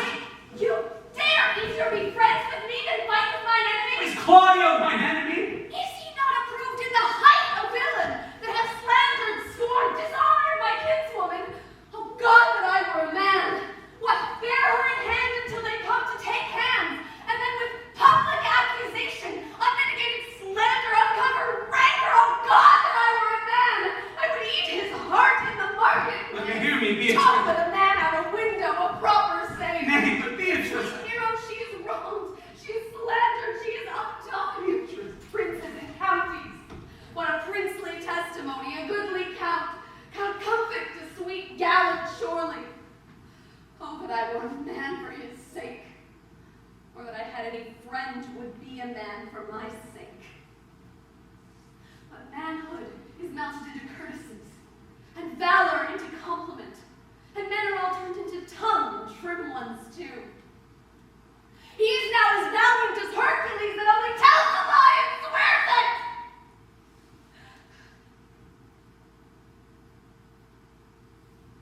I cannot be a man with wishing. Therefore I will die a woman with grieving. Dang, good Beatrice. By this hand I love thee. Use it for my love some other way than swearing by it. Think you, in your soul, that the Count Claudio hath wronged Hero? Yea, as sure as I have a thought or a soul. Enough. I am engaged. I will challenge you. Kiss your hand. So I leave you. By this hand Claudio shall render me a dear account. As you hear of me, so think of me. Go. Comfort your cousin. I must say that she is dead. And so, farewell.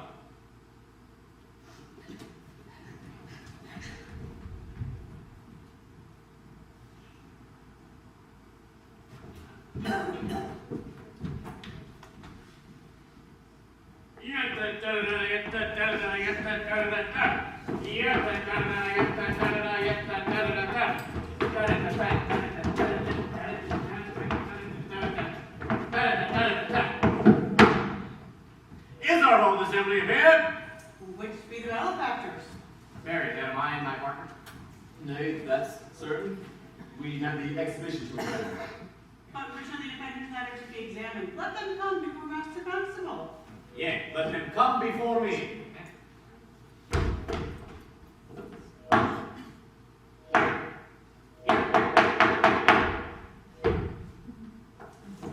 What is thy name, friend? Baraccio. Pray write down Horatio.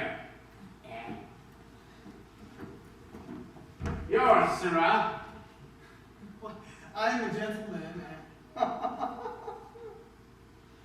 and my name is Conrad. Write down Master Gentleman Conrad. Masters, do you serve God? Yea, sir, we hope. Write down that they hope they serve God. And write down God first. For God defend, but God should come before such villains. Masters, it is proved already that you're a little better than false names, and will near to be thought so shortly. How answer you for yourself? Marry, sir, we say we are none. A marvelous witty fellow, but I'll go about with it. Have you had a sirrah word in your ear? It is thought that you were false names. Sir, we say to you, we are none. Well, stand aside. Stand aside. For God, they are both in the tale. Have you read down that they are none? Master Constable, you go not the way to examine. You must call forth the watch now their accusers. Mary, that's the F this way. Let the watch come forth.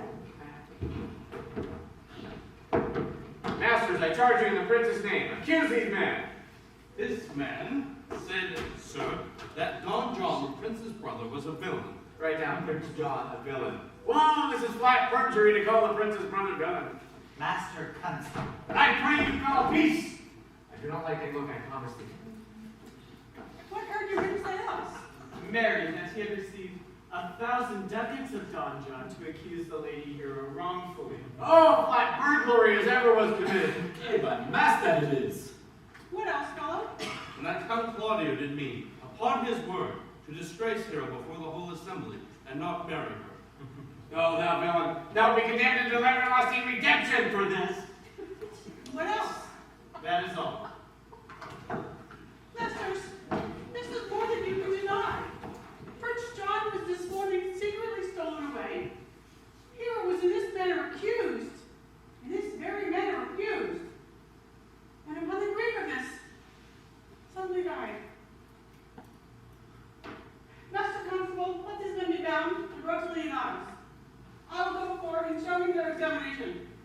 Come, let them be opinions. Let them be in the heads! Off, coxcomb! God's my life! Where's the sexton? To write down the prince's officer coxcomb. Come, find him. Oh, wait! You were an ass! You were an ass! Dost thou not suspect my place? Dost thou not suspect my years? Oh, that you were here to write me down an ass. Master, remember that I'm an ass. Though it not be writ down, forget not that I am an ass. I'm a wise fellow, and which is more, a householder, and which is more, an officer, and which is more, as pretty a piece of flesh as any in Messina. And one that knows the law. Go to. And a rich fellow enough. Go to. And one that hath losses, one that hath 2 gowns, and everything handsome about him. Bring him away! Oh, that I've been written down an ass.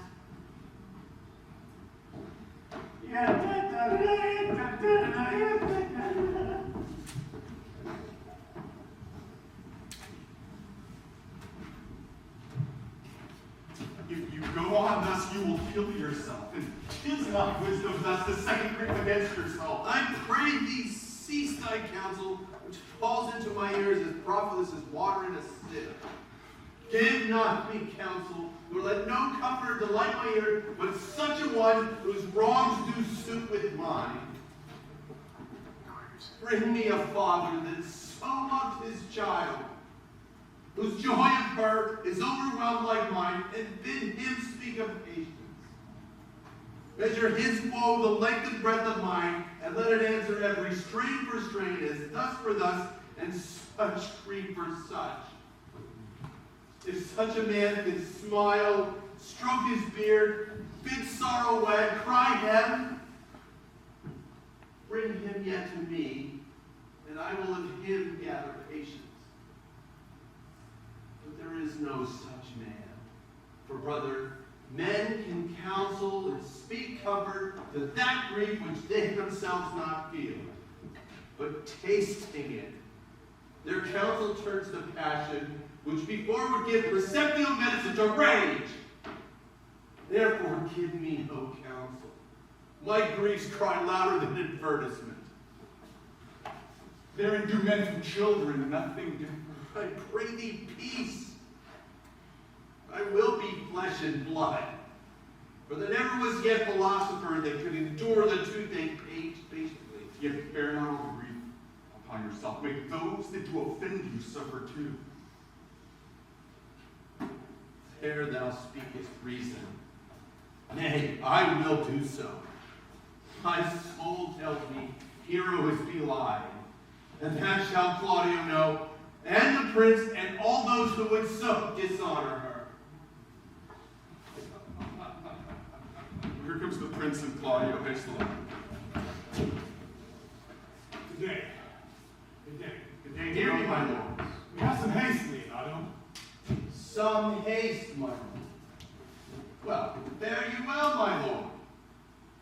Are you so hasty now? Well, all is one. Nay, do not quarrel with us, good old man. If he could right himself with quarreling, some of us would lie low. Who wrongs him? Mary, thou wrongest me, thou December, thou. Nay, never lay thy hand upon thy sword. I fear thee not. Mary, beshrew my hand if it should give your age such cause of fear. In faith, my hand meant nothing to my sword. Tush, tush, man. Never fleer or jest at me. I speak neither as a dotard nor a fool. No, Claudio, to thy head. Thou hast so wronged my child and me, that I do challenge thee to trial of a man. I say thou hast belied my innocent child, and thy slander has gone through and through her heart.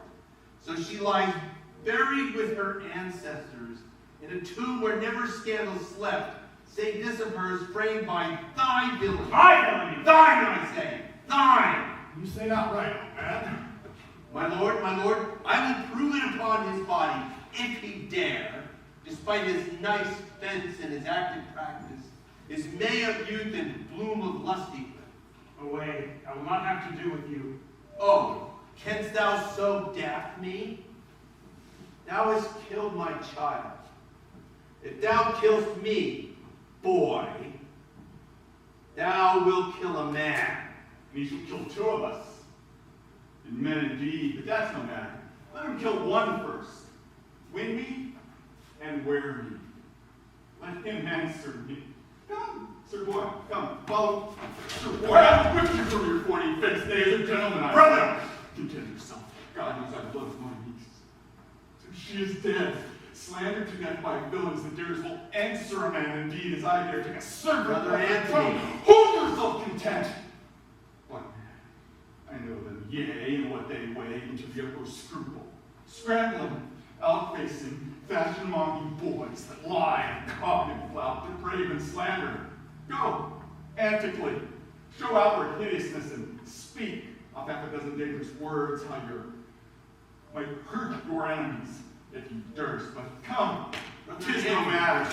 Brother, do not meddle. Let me deal with this. Gentlemen, both. We will not await your patience. My heart is sorry for your daughter's death. But on my honor, she was charged with nothing but what was true and very full of proof.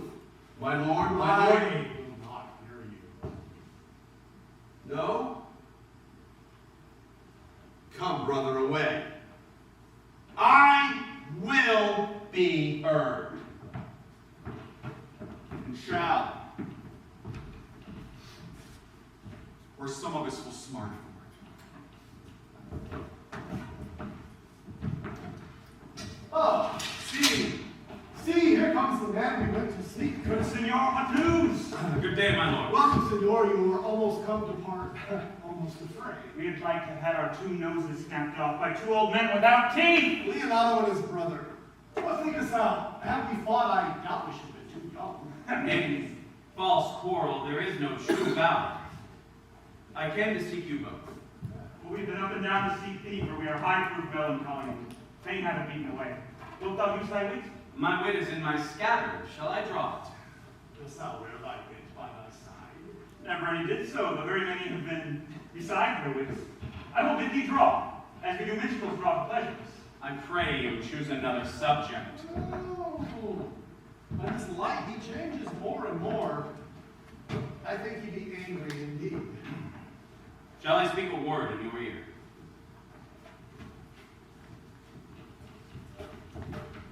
You are a villain. I jest not. I will make it good how you dare, with what you dare, and when you dare. Do me right, or I will protest your cowardice. You have killed a sweet lady, and her death will weigh heavy on you. Let me hear from you. Well, then I will meet you, so I may have good cheer. What? A feast? Yeah, feast. Sir, your wit ambles well. It goes easily. But when shall we set the savage bull's horns on the sensible Benedick's head? Yea, in the sign underneath, here dwells Benedick, the married man. Fare you well, boy. You know my mind. I leave you now to your gossip-like humor. You break jests as braggarts do their blades, which God be praised hurt not. My lord, for your many courtesies, I thank you. I must discontinue your company. Your brother, the bastard, has fled from Messina. You have among you killed a sweet and innocent lady. As for my lord Lackbeard there, he and I shall meet. And until then, peace be with you. He is in earnest. The most profound earnest. And I will warrant you for the love of Beatrice. I have challenged thee. Most sincerely. Did he not say my brother was fled?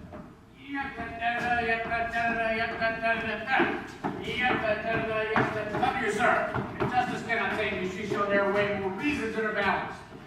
be a cursing hypocrite once. You must be looked to. How now? Two of my brother's men down. Brought you. Hearken after their offense, my lord. Officers, what offense have these men done? Marry, sir, they've committed false report. Moreover, they have spoken untruth. Secondarily, they are slanderers. Sixth and lastly, they belie a lady. Thirdly, they have verified unjust things. And to conclude, they're lying.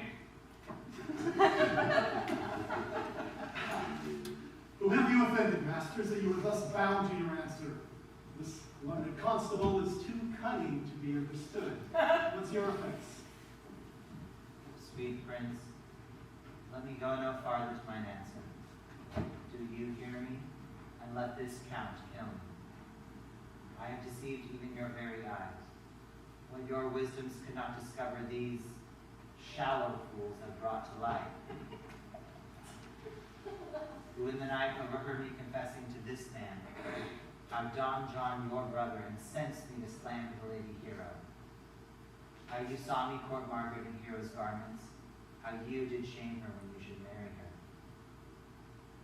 My villainy they have upon record, which I had rather seal with my death than repeat over to my shame. The lady is dead by mine and my master's false accusations, and briefly, I desire nothing but the reward of a villain. Runs not this speech like iron through your blood? I have drunk poison while he utters it. But did my brother set thee on to this? Yea, and pay me richly for the practice of it. He is composed and framed of treachery, and fled he is upon this villainy. Oh, sweet hero. Thou image doth appear in the very semblance that I loved at first. Come, bring away the plaintiffs. By now our sexton hath performed Senior Leonardo of the matter. And masters, when time and place shall serve, forget not that I asked. Here come Master Signor Leonardo, and the sexton too. Where is the villain? Let me look into his eyes, and when I see another like him, I may avoid him. Which of these is he? If you know you're wrong, or look on me. Art thou the villain that with thy breath has killed mine innocent child? Yea, even I alone. No, not so, villain. Thou beliest thyself. Here stand two honorable gentlemen. A third one fled who had a hand in it. I thank you, princess, for my daughter's death. Recorded among your high and worthy deeds. 'Twas bravely done, if you bethink you of it. I know not how to put your patience. Yet I must speak. Choose your revenge yourself. Lay what penance your invention can place upon my sin, but sin I not but in mistake. By my soul, nor I. And yet to satisfy this good old man, I would bend under any heavy weight that he'll enjoin me to. I cannot bid you bid my daughter live. That were impossible. But I pray you both, possess the people here in Messina how innocent she died. And if your love can labor aught in sad invention, hang an epitaph upon her tomb and sing it for bones. Sing it tonight.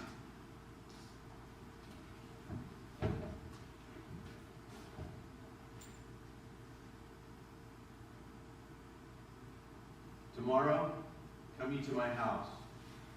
Since you cannot be my son-in-law, be yet my nephew. My brother has a daughter almost the exact copy of mine that is dead, and she alone is heir to both of us. Give her the right you should have given her cousin, and so dies my revenge. Noble sir, overkindness doth bring tears to me, and I embrace your offer. Dispose henceforth with poor Claudio. Tomorrow I will expect your coming. Tonight I take my leave. This naughty man will be brought face to face with Margaret, who was packed in all this wrong, hired to it by your brother. No, by my soul, she was not, nor knew not what she did when she spoke to me, but always hath been just and virtuous in anything I did not like. Moreover, sir, though it not be under white and black, this plaintiff here, the offender, did call me ass. I pray you remember his punishment. Examine him upon this point. I thank thee for thy care and honest pains. Thy worship speaks like a most wise and noble youth, and I thank God for him. Here's for your pains. God save the foundation. Go, I discharge thee of thy prisoners, and I thank thee. I leave a pair of errant names with your worship, which I beseech your worship to examine yourself for the example of others. God keep your worship. I wish your worship well.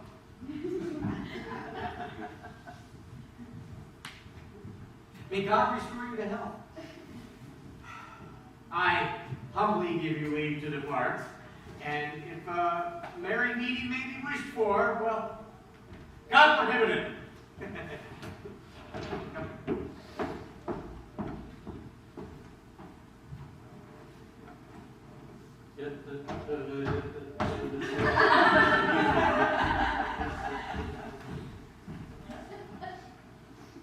Until tomorrow, there you are. For rewards, we wait for you tomorrow. We will not fail. And I don't want to hear it.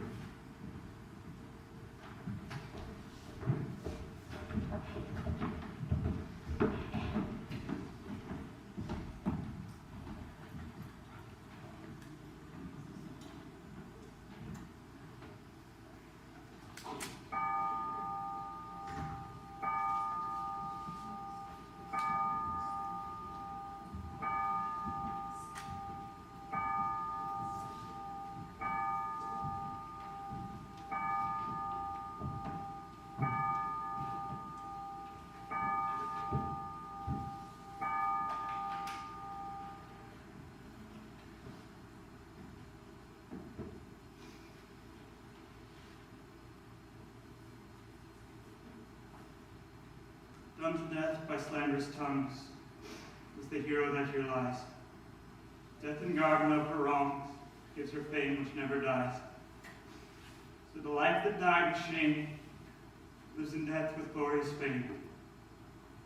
Hang now there upon the tomb, praising her when I am done. Now music sound and sing your solemn hymn.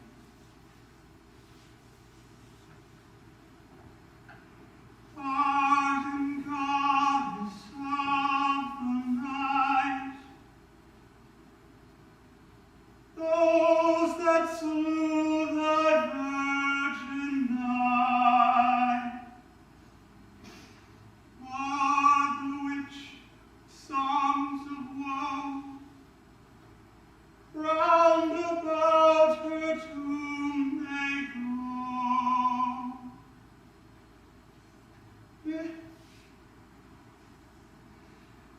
Midnight assists our moan, help us to sigh and groan. Heavily, heavily, braves yawn and yield your dead.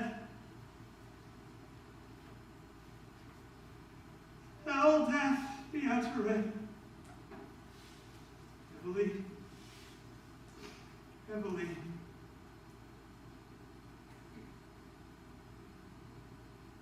Now unto your bones, good night.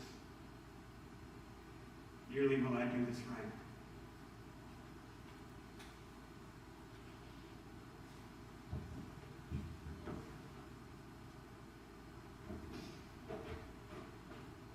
Come, let us hence. I believe I was due.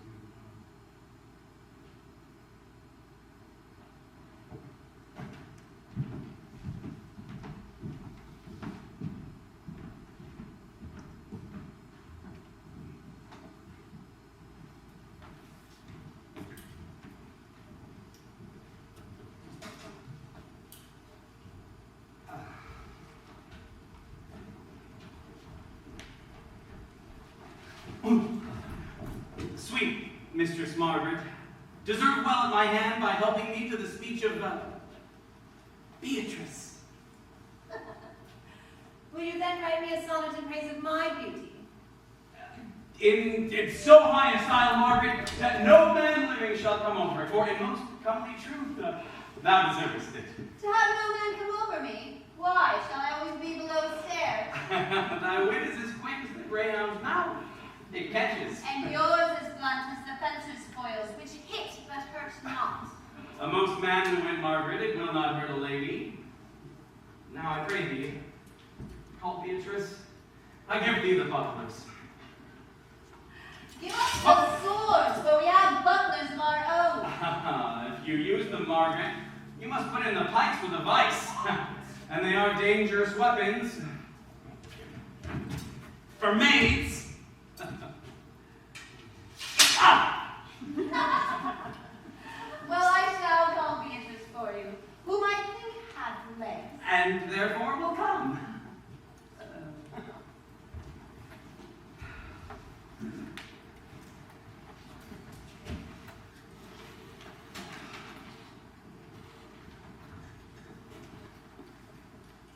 God of love that sits above and knows me, how pitiful I deserved. I am mean in singing, but loving. Oh, Mary, I cannot show it in rhyme. I have tried. I can think of no word for lady. Baby. Badly rhyme. No word for scorn but horn. A hard rhyme. No word for school but fool. An innocent rhyme with very ominous endings. No, I was not born under a rhyming planet, nor cannot come under festival terms. Sweet Beatrice, dost thou come when I call thee? Oh, yes, Signora, and just hearts on you bigly. Oh, stay till then. That is so very well then. And yet, ere I go, let me go with what I came for, which is with knowing what hath passed between you and Claudio. Only foul words, and thereupon I will kiss thee. Foul words is but foul wind, and foul wind is foul breath, and foul breath is noisome. Therefore I will depart unkissed. You have frightened the word out of his right sense, so forcible is thy wit. But I must tell thee plainly that Claudio undergoes my challenge, and either I will shortly hear from him, or I will subscribe him a coward. Now, tell me, for which of my bad parts didst thou first fall in love with me? Well, for all of them together, which maintain so politic a state of evil that they will admit no good part to intermingle with them. But for which of my good parts did you first suffer love from me? Suffer love, a good out of that, for truly I do love thee against my will. In spite of your heart, I think. Alas, poor heart. If you spite it for my sake, I will spite it for yours, for I will never love that which my friend hates. Thou and I are too wise to woo peaceably. Now tell me, how doth your cousin? Very ill. Have you? Very ill, too. Serve God. Love me. Madam! There I believe you, for here comes one in haste. Madam! Madam! You must come at once to your uncle's. It is proved. Lady Hero is falsely accused. The Prince and Claudio mightily abused. And Don John is the author of all, who is fled and gone. Will you come? Presently. Will you go to hear this news, Signor? I will live in thy heart, die in thy lap, and be buried in thy eyes. Oh, and moreover, I will go with you to the Hamiltons.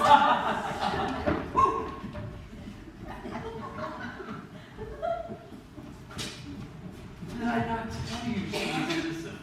And so are the Prince and Claudio, who accused her under the error we heard debate. But Margaret is at some fault in this, although against her will, as it appears in the course of all the questions. Why, I'm glad it all sorts so well. And so am I, Elsa, being by faith enforced to call Claudio to a dear revenge for it. Daughter and gentlewomen all, Withdraw yourselves to a chamber, and when I call you hither, come masked.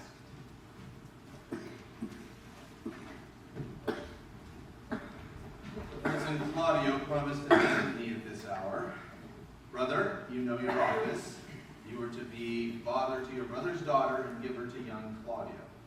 Which I will do with confirmed countenance. Friar, I must entreat your pains, methinks. To do what, Signor? To bind me, or undo me, one of them. Signor, truth it is, good Signor, that your niece regards me with an eye of favor.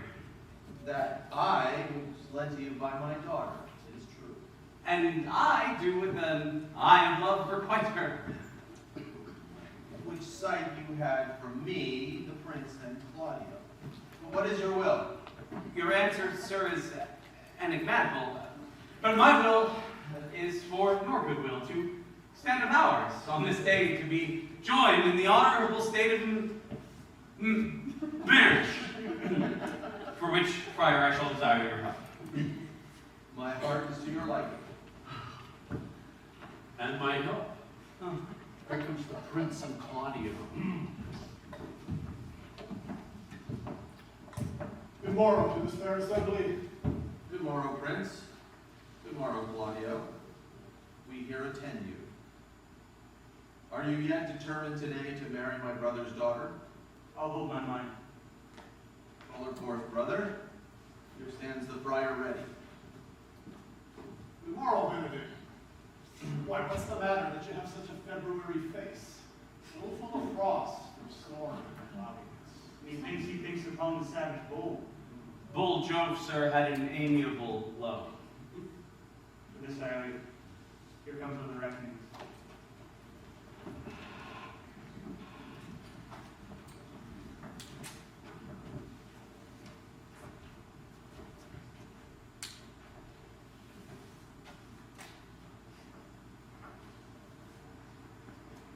Which is the lady I must seize upon?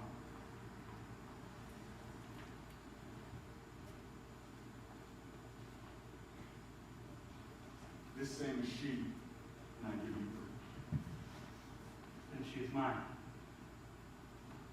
Sweet, let me see your face. That you shall not, till you take her hand before this friar and swear to marry her.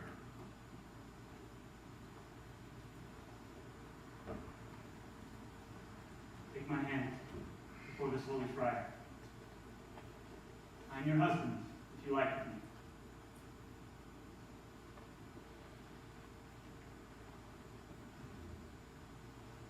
The former hero. Hero that is dead. She was dead whilst her slander lived. When I lived, I was your other wife. And when you loved, you were my other husband. Another hero. Nothing certain. One hero died defiled, but I do live. And surely as I live, I am a maid. All this amazement can I qualify. And after that, when the holy rites are ended, I'll tell you largely of fair hero's death. In the meantime, that wonder seemed familiar. And to the chapel let us present.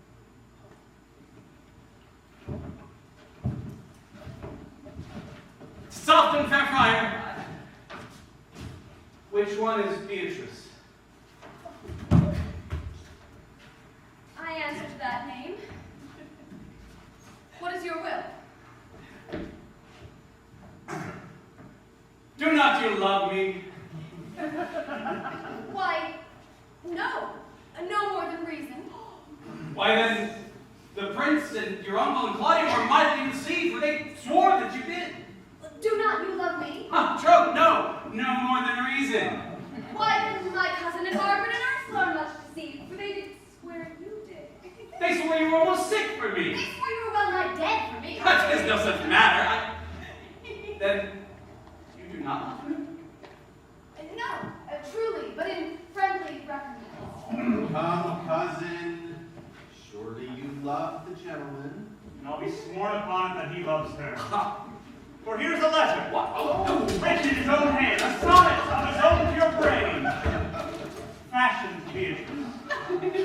And here is another, breaking my cousin's hand, stuffing from her pocket, containing her affection unto Benedick.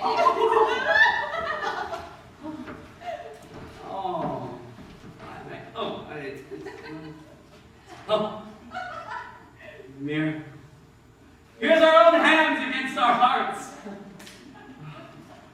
Come, I will have thee, but by this light, take me for pity. Well, I would not deny you, but by this good day I yield upon great persuasion. And partly to save your life, for I was told you were in a consumption. Peace! I will stop your mouth.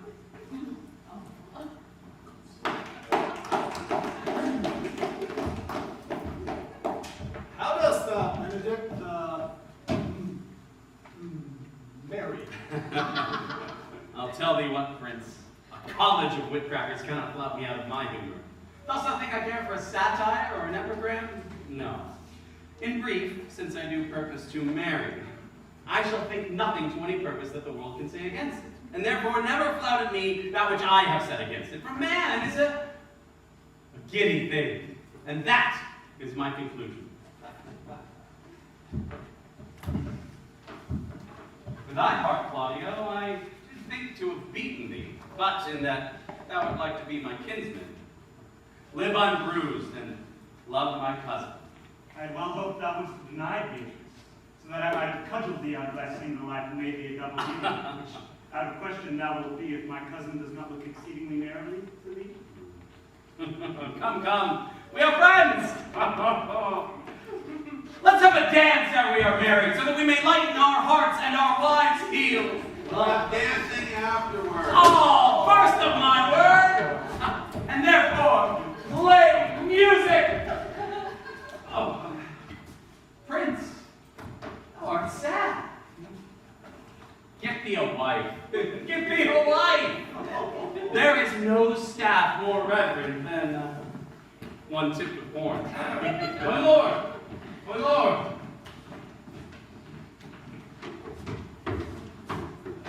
Your brother John is taken the flesh, brought with arms dead back to his seat. Think not on him until tomorrow. I'll devise thee grave punishments for him.